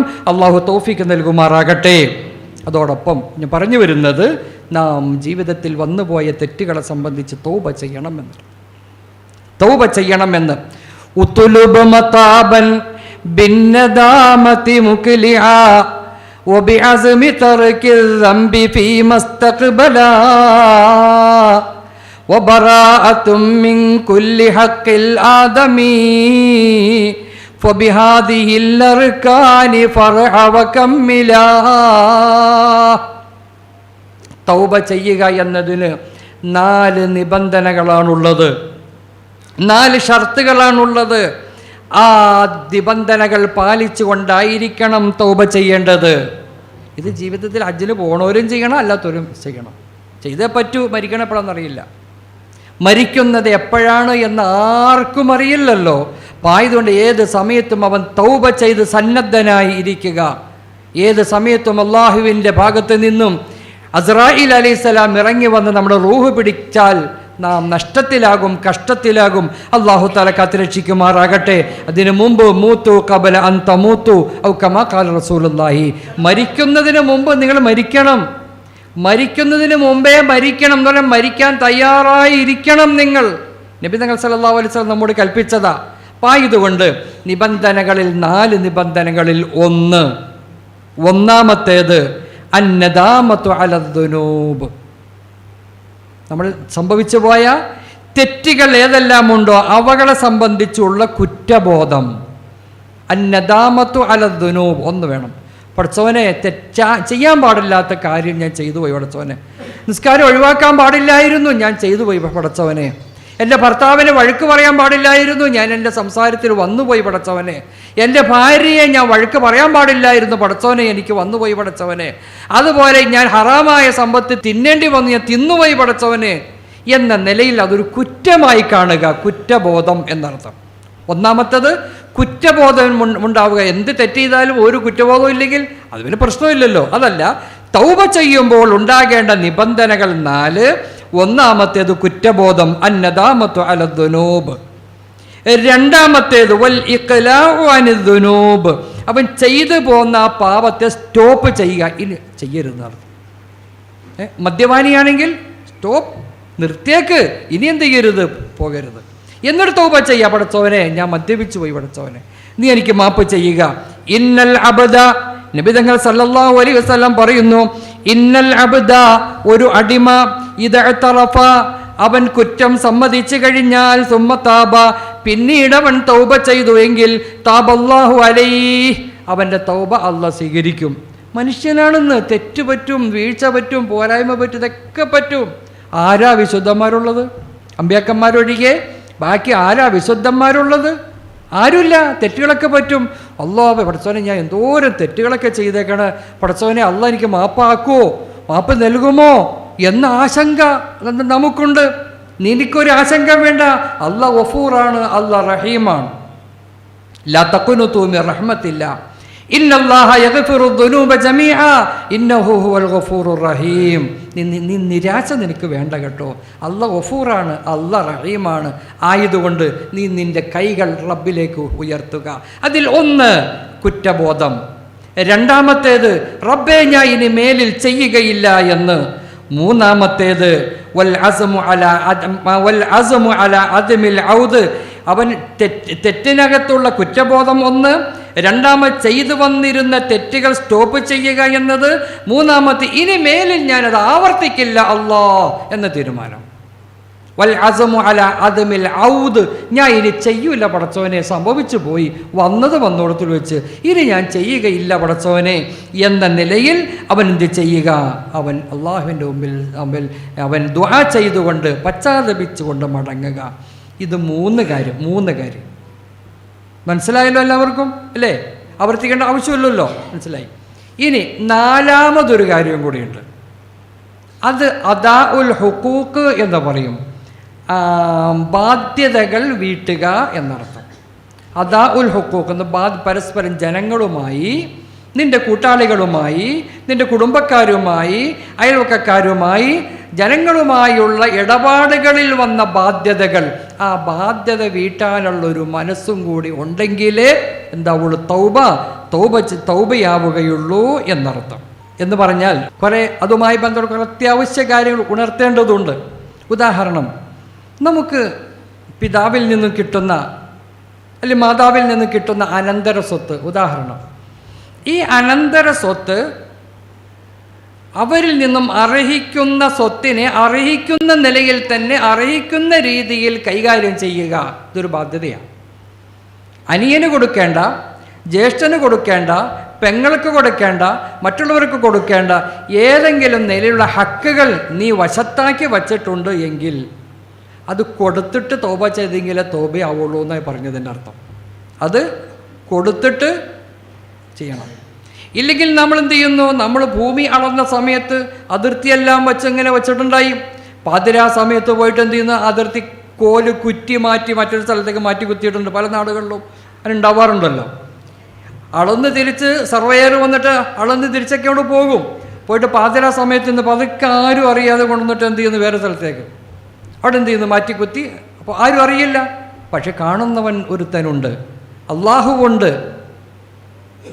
അപ്പം ആ നിലയിൽ അർഹിക്കുന്ന ആളുകൾക്ക് കൊടുക്കേണ്ടത് അനർഹമായ നിലയിൽ ഒരു ചില്ലിക്കാശെങ്കിലും നമ്മുടെ കയ്യിൽ വീണ് വന്നു പോയിട്ടുണ്ട് എങ്കിൽ തീർച്ചയായും അതിനെല്ലാം നാം തൗബ ചെയ്തുകൊണ്ട് മടങ്ങുക. അതെങ്ങനെ തൗബ ചെയ്യണത്? അവർക്ക് കൊടുത്തു വീട്ടണം. അതുതന്നെ, കൊടുക്കേണ്ടത് കൊടുത്തു വീട്ടണം. ഇപ്പോഴാണ് ഓരോരുത്തർ ചിന്തിക്കുന്നത്, പടച്ചോനെ സംഭവമൊക്കെ ശരിയാണ്, ഞാൻ അന്ന് അതിർത്തി കുറ്റി പാടത്തെ കുറ്റി ഞാൻ അന്ന് മാറ്റി കുത്തിയിറന്നല്ലോ പടച്ചോനെ, ഇപ്പോൾ എന്ത് ചെയ്യും? ഞാനാണെങ്കിൽ ഹജ്ജിന് പോവാണ്, ഇന്ന് രാത്രി തന്നെ അതുകൊണ്ട് മാറ്റി കുത്തിയേക്ക്, വേറെ കുഴപ്പമൊന്നുമില്ല. അപ്പോൾ അവർ കിട്ടേണ്ടത് കിട്ടിക്കോളൂ അവർക്ക്. ഈ നിലയിൽ പിന്നെ ചില ആളുകൾക്ക് ചില സ്വഭാവമുണ്ട്. ചില നാടുകളിൽ ഈ ഉമ്മ മരിച്ചു കഴിഞ്ഞാൽ ഉമ്മാൻ്റെ സ്വത്ത് പെൺമക്കൾക്കുള്ളതാണെന്നൊരു ധാരണയുണ്ട്. ചില അല്ല അങ്ങനെയില്ലേ? ഉമ്മാടെ സ്വത്ത് എന്താണ് ആൺമക്കൾക്ക് ഇല്ല, അതെന്താണ് പെൺമക്കൾക്കുള്ളതാണെന്നൊരു ഭയങ്കര കുസ്തി പിടിച്ച് കുടുംബ കലഹം വരെ ഉണ്ടായ പല നാടുകളെയും പല ആളുകളെയും എനിക്കറിയാം. അങ്ങനെയുള്ള നിയമമുണ്ടോ എനിക്കറിയില്ല. നമ്മൾ പഠിച്ച കിതാബുകളിലും ശറയിൽ അങ്ങനെ നിയമമുള്ളതായിട്ട് എനിക്കറിയില്ല.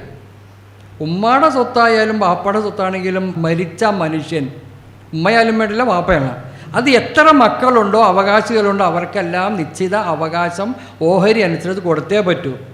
ഉമ്മാടെ സ്വത്ത് മുഴുവൻ അത് പെൺമക്കൾക്കാണ്. എന്നോടിപ്പോൾ ഈ സഹോദരിമാർക്ക് ഭയങ്കര ദേഷ്യം വരും. എൻ്റെ ഉസ്താദെ, ഞങ്ങൾ എത്രയോ ഏക്കർ കണക്കിന് ഭൂമി ഞങ്ങൾ വാങ്ങിക്കാൻ വേണ്ടി കിട്ടുമെന്ന് വിചാരിച്ച് വലിയ സ്വപ്നം കണ്ടുകൊണ്ടിരിക്കുകയായിരുന്നു. ഉസ്താദ് വന്ന് വാഴ്ന്നു പറഞ്ഞ് ഉള്ളം കൂടി ഇല്ലാതെ ആക്കല്ലേ എന്ന് വിചാരിച്ചപ്പോൾ എന്നോട് ദേഷ്യപ്പെടുമായിരിക്കും. കുഴപ്പമില്ല, എനിക്കൊരു വിഷമവും ഇല്ല. നിയമം അനുവദിക്കുന്നില്ല.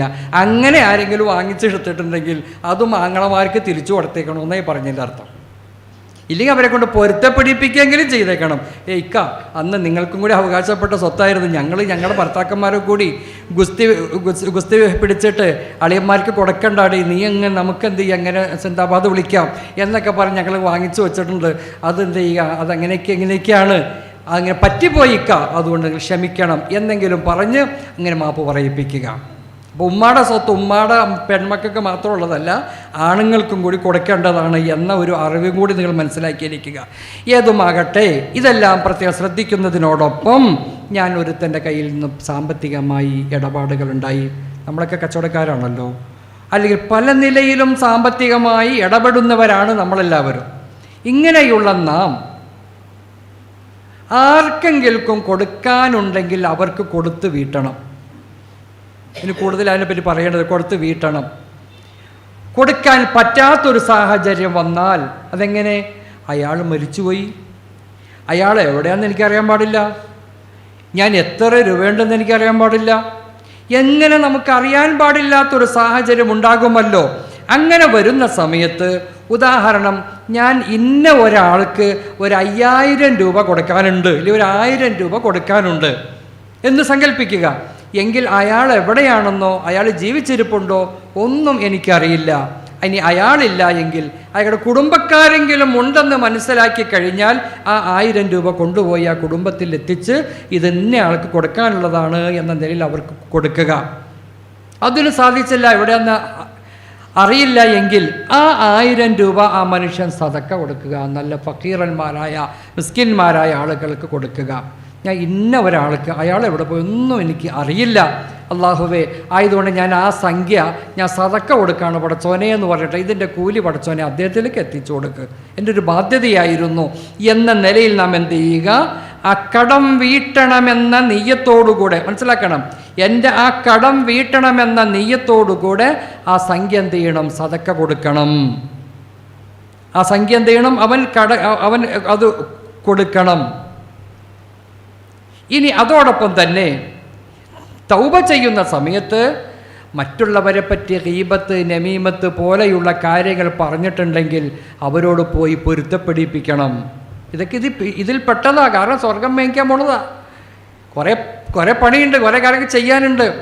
അപ്പം നമ്മൾ അയൽവക്കക്കാരായ ആളുകളോട്, അയൽവക്കക്കാരികളോട്, കുടുംബത്തിൽപ്പെട്ടവരോട് പലരെ പറ്റി പലത് പറഞ്ഞിട്ടുണ്ടാകും, ഒക്കെ സംഭവിക്കാവുന്ന. അപ്പോൾ അങ്ങനെ വരുമ്പോൾ എന്ത് ചെയ്യണം? അവരോടൊക്കെ ചെന്ന് പറയാം, എൻ്റെ ജീവിതത്തിൽ എന്തെങ്കിലും അപാകതകൾ അറിഞ്ഞോ അറിയാതെ ഒക്കെ വന്നിട്ടുണ്ടെങ്കിൽ നിങ്ങൾ എനിക്ക് മാപ്പ് നൽകണം.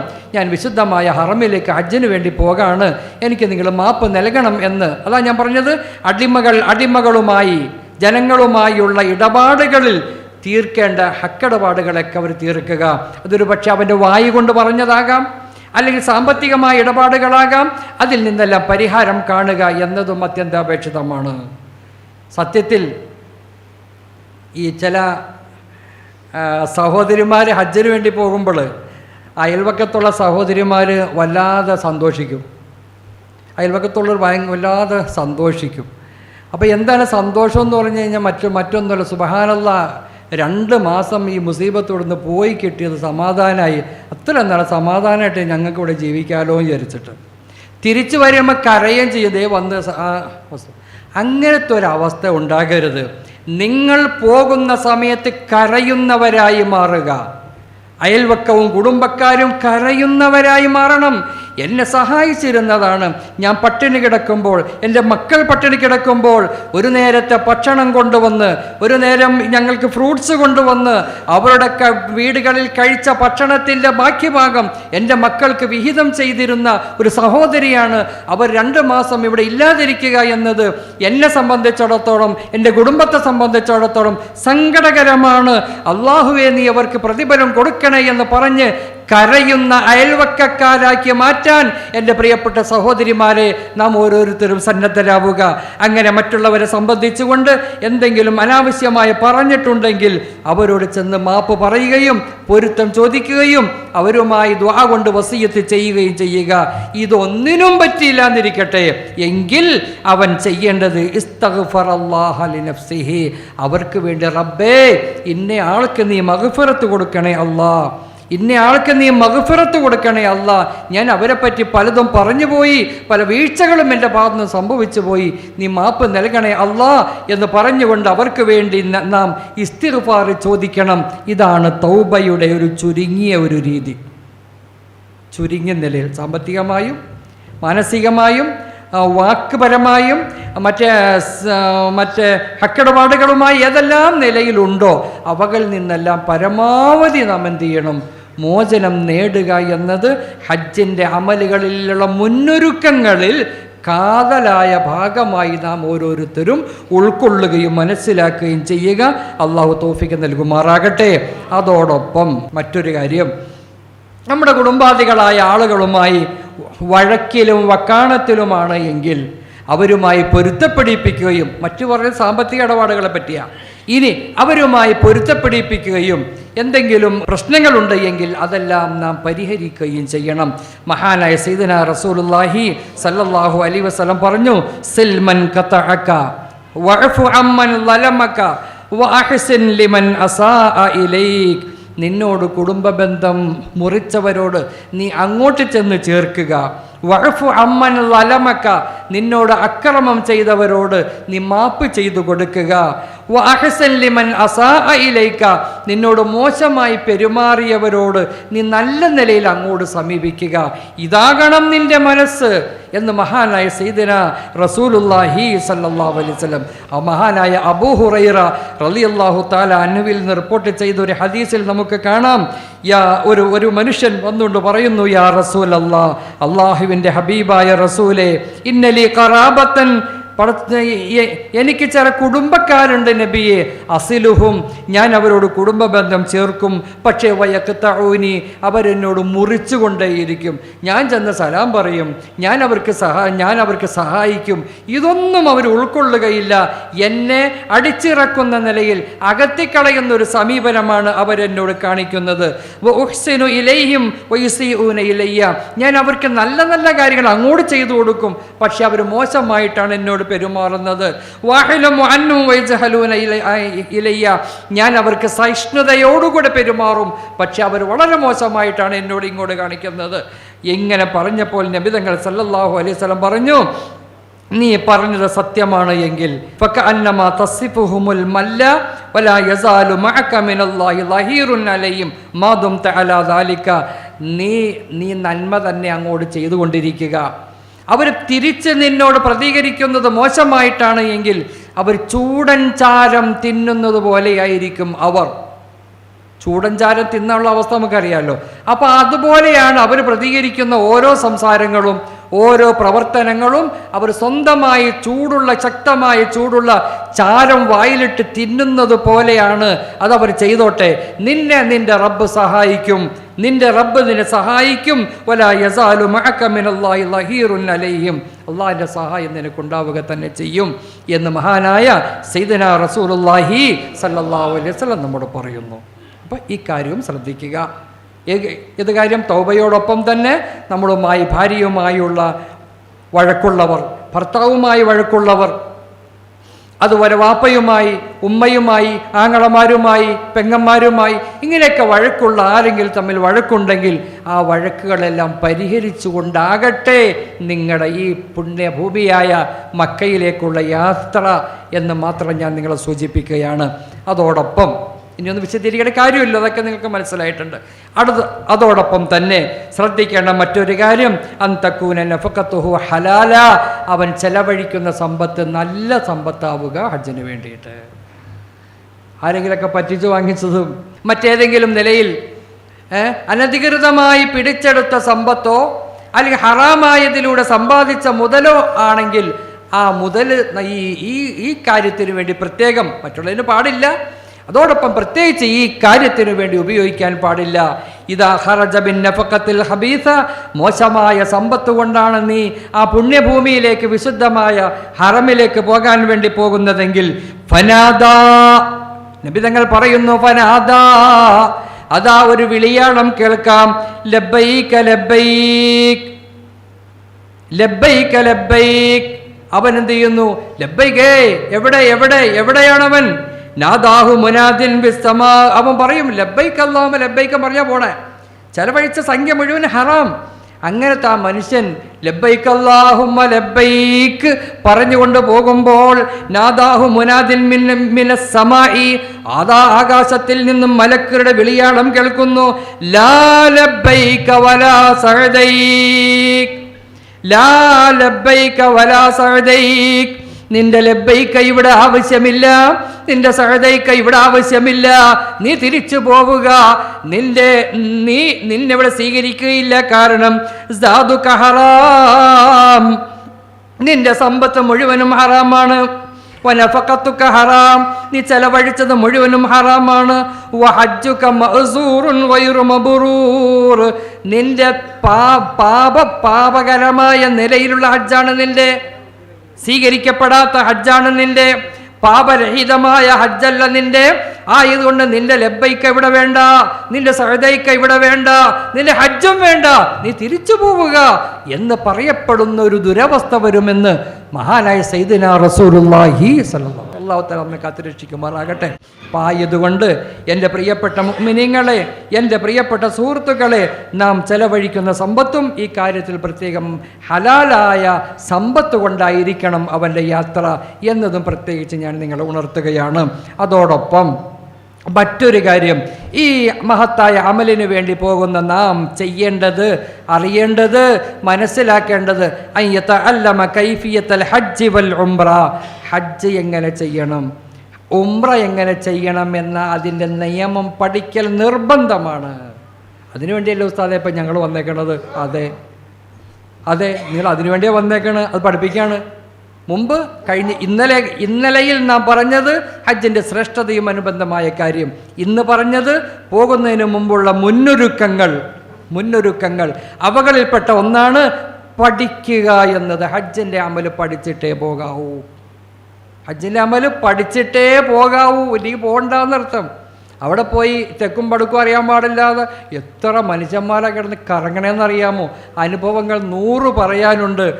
അതൊന്നും പറഞ്ഞ് സമയം കളയുന്നില്ല. അതാ ഫർളു ഐൻ. ഇതെന്താണ്? ഫർളു ഐനാണ് മസല പഠിക്കൽ. ഹജ്ജ് പഠിക്കൽ ഫർളു ഐൻ എന്ന് പറയും, വൈയക്തികമായി അല്ലെങ്കിൽ വ്യക്തിപരമായി ഫർളാണ്. അല്ല എൻ്റെ കൂടെ അമീറുണ്ടല്ലോ എന്ന് പറയും. ഞങ്ങളിപ്പോൾ 50 പേരടങ്ങുന്ന ഗ്യാങ്ങാണ് ഞങ്ങൾ പോകുന്നത്. അതിൽ അറിവുള്ള ഒരു ആലിം, ഒരു മുസ്ലിം, ഒരു അമീറുണ്ടല്ലോ ഉസ്താദെ. അപ്പോൾ പിന്നെ അയാൾക്കറിയാമെങ്കിൽ അയാൾക്കറിയാം. നീ അത് പഠിക്കണം. എന്നാലും അദ്ദേഹം ഞങ്ങൾക്ക് പറഞ്ഞു തരാം, ഞങ്ങളുടെ കൂടെ എപ്പോഴും ഉണ്ടാവുമല്ലോ. എപ്പോഴും നിങ്ങളുടെ കൂടെ ഉണ്ടാവൂലേ? ഇല്ല. അങ്ങനെ നമ്മൾ വിചാരിച്ചത് എപ്പോഴും നമ്മുടെ കൂടെ ഉണ്ടാവുന്ന 24 മണിക്കൂറും ഇല്ല. പല ഘട്ടങ്ങളിലും മിന, അറഫ, മുസ്ദലിഫ പോലെയുള്ള ഘട്ടങ്ങളിൽ 2 ദിവസം, ചിലപ്പോൾ 3 ദിവസത്തേക്ക് വരെ അമീർമാരെ കാണാത്ത അവസ്ഥ വരും. കാരണം തെറ്റിപ്പിരിഞ്ഞ് പോയി കളയും. പിന്നെ നമ്മുടെ കബളത്തിൽ, നമ്മുടെ കൂട്ടത്തിൽ നിന്ന് തെറ്റിപ്പോവും. ഉമ്മ വാപ്പയെ, മക്കൾ ഉമ്മനെ കാണാതെ എത്ര ആളുകൾ വിഷമിക്കുന്നു. ഉമ്മ മോനെ കാണാതെ നടക്കണ്, ഭാര്യ ഭർത്താവിനെ കാണാതെ, ഭർത്താവ് ഭാര്യനെ കാണാതെ. ഇവർക്ക് രണ്ടുപേർക്കും അറിയാം മസാലയൊക്കെ എന്ത് ചെയ്ത് ഒരാൾക്ക് അറിയാമെന്ന് വിചാരിച്ചാണ്, ആശ്രയിച്ചിട്ടാണ് പോയേക്കണത്. പറ്റൂല. എവിടെ ഒറ്റപ്പെട്ടാലും ഇൻഷാ അല്ലാഹ് തിരിച്ച് നിങ്ങളെത്തും, ഉറപ്പ്. എവിടെ? നിങ്ങളുടെ പോയിന്റിലെത്തും, അത് ഉറപ്പായ കാര്യമാണ്. പക്ഷേ ഈ ഒറ്റപ്പെടുന്ന സമയങ്ങളിലുള്ള അമല് പോലെ ചെയ്യുക എന്ന അറിവ് നമുക്കില്ല എങ്കിൽ നമ്മുടെ യാത്ര നഷ്ടത്തിലാകും. അപ്പോൾ ആയതുകൊണ്ട് ഇൻഷാ അല്ലാഹ് നിങ്ങൾ പഠിക്കേണ്ടത് ഈ അമലുകളെ സംബന്ധിച്ചാണ്. ഏത് അമൽ? ഇതിൻ്റെ നിയമപരമായി ഇതിനെപ്പറ്റി പഠിക്കുക എന്നത് അത്യന്താപേക്ഷിതമാണ്.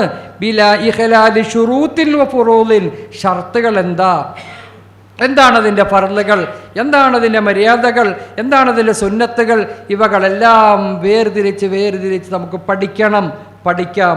ഒരാശങ്കയും നിങ്ങൾക്ക് വേണ്ട, ഒരു വിഷമവും നിങ്ങൾക്ക് വേണ്ട.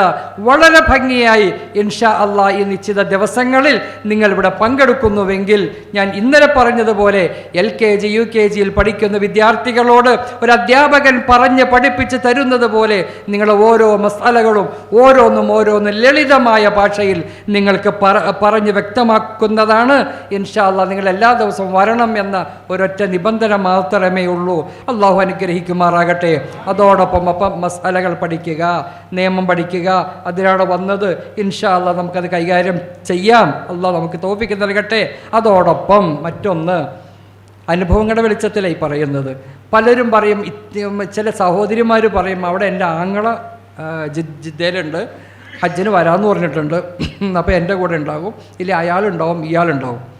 മഹാനായ ഇമാം നവവി റഹ്മത്തുള്ളാഹി അലൈഹി തൻ്റെ കിതാബിൽ പ്രത്യേകിച്ച് പറഞ്ഞ ഒരു കാര്യം, മക്കാനിവാസികളായ അല്ലെങ്കിൽ അവിടെ താമസിക്കുന്ന ചില ആളുകളുണ്ട്, അവർ പറയുന്ന മസലം കേട്ടുകൊണ്ട് നിങ്ങൾ അമൽ ചെയ്യാൻ വേണ്ടി നടക്കരുത് കേട്ടോ എന്ന് പറഞ്ഞു. പ്രത്യേകം പറഞ്ഞിട്ട് എന്താ പറഞ്ഞതിൻ്റെ രഹസ്യം നമ്മുടെ ജീവിതാനുഭവത്തിൽ നിന്ന് തന്നെ വളരെ കൂടുതൽ പറയാനുണ്ട്. അവിടെ കുറേ ആൾക്കാർ അത് അങ്ങനെ ചെയ്താൽ മതിയെന്നേ, അത് ഇങ്ങനെ ചെയ്താൽ മതിയെന്നേ, മുസ്ലിയാക്കന്മാരൊക്കെ പലതും പറയും, അവ നിങ്ങൾ നോക്കണ്ട എന്നൊക്കെ പറയുന്ന ചില കൗമുകളുണ്ട്. ആയതുകൊണ്ട് എന്ത് ചെയ്യണ്ട, നിങ്ങൾ അതൊന്നും കേൾക്കാൻ വേണ്ടി നിൽക്കണ്ട എന്ന് പറയുന്ന അവസ്ഥയുള്ളവരെ നിങ്ങൾക്ക് കാണാം. അവരെ നിങ്ങൾ സൂക്ഷിച്ചു കൊള്ളട്ടെ എന്ന് മഹാനായ ഇമാം നവവി റഹ്മത്തുള്ളാഹി അലൈഹി ഒരു അനുഭവം പറയട്ടെ. ഒരു ഘട്ടത്തിൽ ഞാൻ ഹജ്ജ് കമ്മിറ്റിയിൽ പോയ ഒരു സമയത്ത് എൻ്റെ കൂടെ മിനയിൽ വച്ച് അറഫയിലേക്ക് പോകുന്നതിന് മുമ്പ് വൈകുന്നേരം എൻ്റെ തമ്പിൽപ്പെട്ട ആളുകളെ മുഴുവൻ ആളുകളെയും ഒരുമിച്ചിരുത്തി അവർക്ക് നാളെ ചെയ്യേണ്ട അമലുകൾ, പിന്നെ മിന, അറഫ, മുസ്ദലിഫ പോലെയുള്ള ഘട്ടങ്ങളിലുള്ള അമലുകളെ സംബന്ധിച്ച് ഞാനിങ്ങനെ ക്ലാസ് എടുക്കുകയാണ്. ക്ലാസ് എടുത്തിട്ട് പറഞ്ഞു, നിങ്ങൾ അറഫയൊക്കെ പോയി തിരിച്ചു വന്ന് കല്ലെറിയാൻ വേണ്ടി പോകുമ്പോൾ നിങ്ങൾ ഉടനെ നിങ്ങൾ പോകരുത്. പിറ്റേ ദിവസം വന്ന് വൈകുന്നേരം ആയതിനു ശേഷമേ പോകാവൂ എന്ന് പറഞ്ഞാൽ അറഫ 9-ൻ്റെ അന്നാണല്ലോ. പിറ്റേ ദിവസം രാവിലെ ഉച്ച കഴിഞ്ഞിട്ടാണ് ഇതിനു വേണ്ടി പോകേണ്ടത്. അപ്പോൾ എന്ത് ചെയ്യുന്നു, ഈ രീതിയിൽ എന്ത് ചെയ്യാൻ, നിങ്ങൾ അവിടെ പോയി നേരത്തെ പോകരുത്, നേരത്തെ നിങ്ങൾ പോകരുത്, അത് വൈകുന്നേരം ആയതിനു ശേഷമേ നിങ്ങൾ പോകാവുള്ളൂ. പ്രത്യേകിച്ച് ക്ലാസ് എടുത്തു കൊടുത്തിട്ടുള്ളതാണ്. അങ്ങനെ എൻ്റെ ഈ തമ്പിൽപ്പെട്ട ചില സഹോദരിമാരെന്ത് ചെയ്തു, അവരുടെ ആങ്ങളമാർ ജിദ്ദയിലുണ്ട് എന്ന് ഉണ്ടായിരുന്നു എന്നും പറഞ്ഞ് ഇവരോടൊപ്പം സത്യത്തിൽ പോയി. സുബ്ഹാനല്ലാഹ്, നിങ്ങൾ ആ വർഷത്തിലെ വാർത്തയിൽ നിങ്ങൾ വായിച്ചിട്ടുണ്ടാകും. അന്ന് ജംറയിലെ കല്ലെറിയലോടനുബന്ധിച്ചുകൊണ്ട് 400 പേര് മരണപ്പെട്ട വാർത്ത നിങ്ങൾ വായിച്ചിട്ടുണ്ട് എങ്കിൽ, ഓർക്കുന്നുണ്ട് എങ്കിൽ, അതിൽ എൻ്റെ തമ്പിലുണ്ടായിരുന്ന ചിലരും അതിൽ പെട്ടിരുന്നു എന്ന് മനസ്സിലാക്കുക. എന്തുകൊണ്ടാണ് ചില സഹോദരിമാർ കൈയൊടിഞ്ഞിങ്ങനെ കൈ കെട്ടിയിട്ട് വന്നേക്കണം. ഞാൻ പറയും, ഞാൻ ഇന്നലെ നിങ്ങളോട് പ്രത്യേകിച്ച് പറഞ്ഞതല്ലേ, എന്തിനാണ് ഇത് പോയത്? ഉസ്താദിൻ്റെ പൊന്നുസ്താദെ, എൻ്റെ ആങ്ങള ജിദ്ദയെന്ന് വന്നു, കുഴപ്പമില്ല ഉസ്താദൊക്കെ അത് പറയും, കുഴപ്പമില്ല നമുക്ക് പോകാം എന്ന് പറഞ്ഞുകൊണ്ട് എന്നെ വിളിച്ചുകൊണ്ട് പോയതാണ്. അബദ്ധം പറ്റി, സംഭവിച്ചു കഴിഞ്ഞിട്ട് അബദ്ധം പറ്റിയതൊരു കാര്യമുണ്ടോ? ഇപ്പം ചുരുക്കത്തിൽ ഇപ്പം ഇങ്ങനെയുള്ള അവസ്ഥയിൽ നിയമം ഉസ്താദന്മാർ അല്ലെങ്കിൽ അമീറന്മാർ നിങ്ങളോട് എന്തു പറയുന്നു, ആ കൽപ്പനകൾ അനുസരിച്ച് കൊണ്ടായിരിക്കണം നമ്മുടെ കാര്യങ്ങൾ ചെയ്യേണ്ടത് എന്നും പ്രത്യേകമായി ഞാൻ നിങ്ങളെ ഉണർത്തുകയാണ്. ഇനി മുന്നൊരുക്കവുമായി ബന്ധപ്പെട്ട ഒരു കാര്യവും കൂടി എനിക്ക് നിങ്ങളുടെ മുമ്പിൽ പറയാനുണ്ട്. ഇൻഷാ അല്ലാഹ് നാളത്തെ ക്ലാസ്സിൽ അത് പറയാം. അത് മറ്റൊന്നുമല്ല, നമ്മുടെ യാത്രാവേളയിലുള്ള നമ്മുടെ നമസ്കാരത്തിൻ്റെ രീതികൾ കസറുമായി ബന്ധപ്പെട്ട ജമ്മും കസറുമായി ബന്ധപ്പെട്ട നിയമമാണ്. അത് ഇൻഷാ അല്ലാഹ് നമുക്ക് നാളെ പഠിക്കാം. അത് കഴിഞ്ഞ് അതും കൂടി പഠിച്ചാൽ നിങ്ങൾ ഇൻഷാ അല്ലാഹ് വീട്ടിൽ നിന്ന് നിങ്ങളെ ഇറക്കി കൊണ്ടുപോകും. എങ്ങോട്ട് കൊണ്ടുപോകും? ഹറമിലേക്ക് നിങ്ങളെ ഇറക്കി കൊണ്ടുപോകും. നമുക്ക് നാളെ മക്കത്തേക്ക് പോകാം. അതോടൊപ്പം അതിനു മുമ്പായി പ്രത്യേകം ശ്രദ്ധിക്കാനുള്ളത്, നമ്മുടെ വലിയൊരു യാത്രയാണിത്, വലിയ ഒരു യാത്രയാണ്. ഈ യാത്രാവേളയിൽ നമ്മുടെ ആരോഗ്യം സംരക്ഷിക്കുക എന്നത് അത്യന്താപേക്ഷിതമായ കാര്യമാണ്. അതിനുവേണ്ടിയുള്ള ശാരീരികമായ ഒരു സന്നദ്ധത, അതിനുവേണ്ടിയുള്ള ആഫിയത്ത് നമ്മൾ എന്ത് ചെയ്യുക, ഉണ്ടാക്കിയെടുക്കുക. പുരുഷന്മാരാണെങ്കിലും സ്ത്രീകളാണെങ്കിലും. പണ്ടൊക്കെ നമ്മൾ നടക്കുന്ന സ്വഭാവം ഉണ്ടായിരുന്നു, ഇന്നിപ്പോൾ അങ്ങനെ ഇല്ല. അവിടെ ചെന്നാൽ കിലോമീറ്ററുകളോളം നടക്കണം. എത്ര നടക്കാൻ പാടില്ല എന്ന് പറഞ്ഞാലും നടന്നേ പറ്റൂ.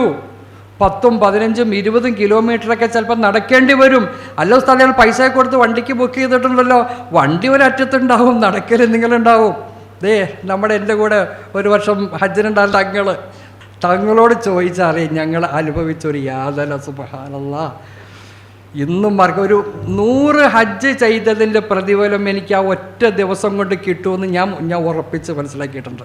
അത്രയും അനുഭവിച്ചിട്ടുണ്ട്. എൻ്റെ വല്ലാത്ത സംഭവം ഇന്നും എൻ്റെ മനസ്സിൽ നിന്ന് പോകാത്തതാണ്. ഏതുമാകട്ടെ, ആരോഗ്യം എന്നത് ആവശ്യമാണ്. ആവശ്യമാണ്. അതിനുവേണ്ടി എൻ്റെ പ്രിയപ്പെട്ട സഹോദരന്മാരെ നാം ഒന്ന് അതിനുവേണ്ടി തയ്യാറായി. അത് എങ്ങനെയൊക്കെ തയ്യാറാവണമെന്ന് ഞാൻ പറയേണ്ട ആവശ്യമില്ല. രാവിലെ കുറേ സ്ഥലങ്ങളിലേക്ക് അങ്ങോട്ടും ഇവിടെയൊക്കെ ജമാഅത്തിൽ പോകുമ്പോൾ, നിസ്കരിക്കാൻ പോകുമ്പോഴൊക്കെ പോയി കാൽനടയായി വണ്ടി ഓടിക്കുക എന്നത് തൽക്കാലം ഒന്ന് മാറ്റിവെച്ച് ചില നടക്കുക. സഹോദരിമാരെ, നിങ്ങളും അതുപോലെ തന്നെ എന്ത് ചെയ്യുക, കുറച്ചെങ്കിലും വീടിൻ്റെ പരിസരങ്ങളിലേക്ക് എന്ത് ചെയ്യുക, നടക്കുക. അതോടൊപ്പം തന്നെ നിങ്ങൾ ശ്രദ്ധിക്കാനുള്ള മറ്റൊരു കാര്യം, സഹോദരിമാർ, ആരോഗ്യത്തിന് വേണ്ടി പണ്ട് കാലഘട്ടത്തിൽ തുണി അലക്കുന്ന സ്വഭാവം ഉണ്ടായി.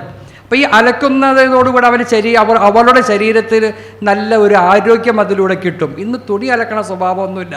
വാഷിംഗ് മെഷീനകത്തിട്ട് 2 സ്വിച്ച് ഇട്ടിട്ട് ഒരു കലക്ക് കലക്കിയിട്ട് റെഡിയാക്കി എടുത്തിട്ട് അനങ്ങാതെ നിൽക്കുന്ന ഒരു സ്വഭാവമാണ്. മുമ്പ് പണ്ട് കാലത്ത് വെള്ളം കോരുന്ന സ്വഭാവം ഉണ്ടായിരുന്നു. ഇന്നത് വലുതുണ്ടോ? മോട്ടറിൻ്റെ സ്വിച്ച് ഇട്ട് കഴിഞ്ഞാൽ ടാങ്കിൽ വെള്ളമായി പൈപ്പ് തിരിച്ചാൽ മതി. ആ നിന്ന പോയിന്റിൽ തന്നെ അലക്കുകയും ചെയ്യാം, നിന്ന പോയിന്റിൽ തന്നെ എന്ത് ചെയ്യുക, നമുക്ക് വെള്ളം കിട്ടുകയും ചെയ്യും. അതുപോലെ പണ്ട് അരക്കുന്ന സ്വഭാവം ഉണ്ടായിരുന്നു, കൂട്ടാത്തലയ്ക്ക് വേണ്ടിയിട്ട് അരക്കുന്ന. ഇന്നത് വലുതുണ്ടോ? മിക്സിയുടെ സ്വിച്ച് ഇട്ട് കഴിഞ്ഞാൽ സംഗതി എന്ത് ചെയ്തു, അതുമായി. പിന്നെ ഒന്ന് പുറത്തേക്ക് പോകണമെങ്കിൽ കാൽനടയായി പോകേണ്ട ഘട്ടങ്ങളിൽ 1 കിലോമീറ്റർ പോകണമെങ്കിൽ പോലും ഓട്ടോറിക്ഷ വിളിക്കും, ഇല്ലെങ്കിൽ യൂബർ ടാക്സിയെങ്കിലും വിളിച്ചിരിക്കും. അങ്ങനെ ആ നടത്തവും എന്ത് ചെയ്തിരിക്കുന്നത് ഒഴിവാക്കി. അതുപോലെ തന്നെ മുറ്റമടിക്കലുണ്ടായിരുന്നു. ഇപ്പം മുറ്റമടിക്കാൻ വേണ്ടി ഹാദിമത്തുകളെയും വേലക്കാരിനെയും അങ്ങനെയൊക്കെ ഉള്ളവരാക്കി.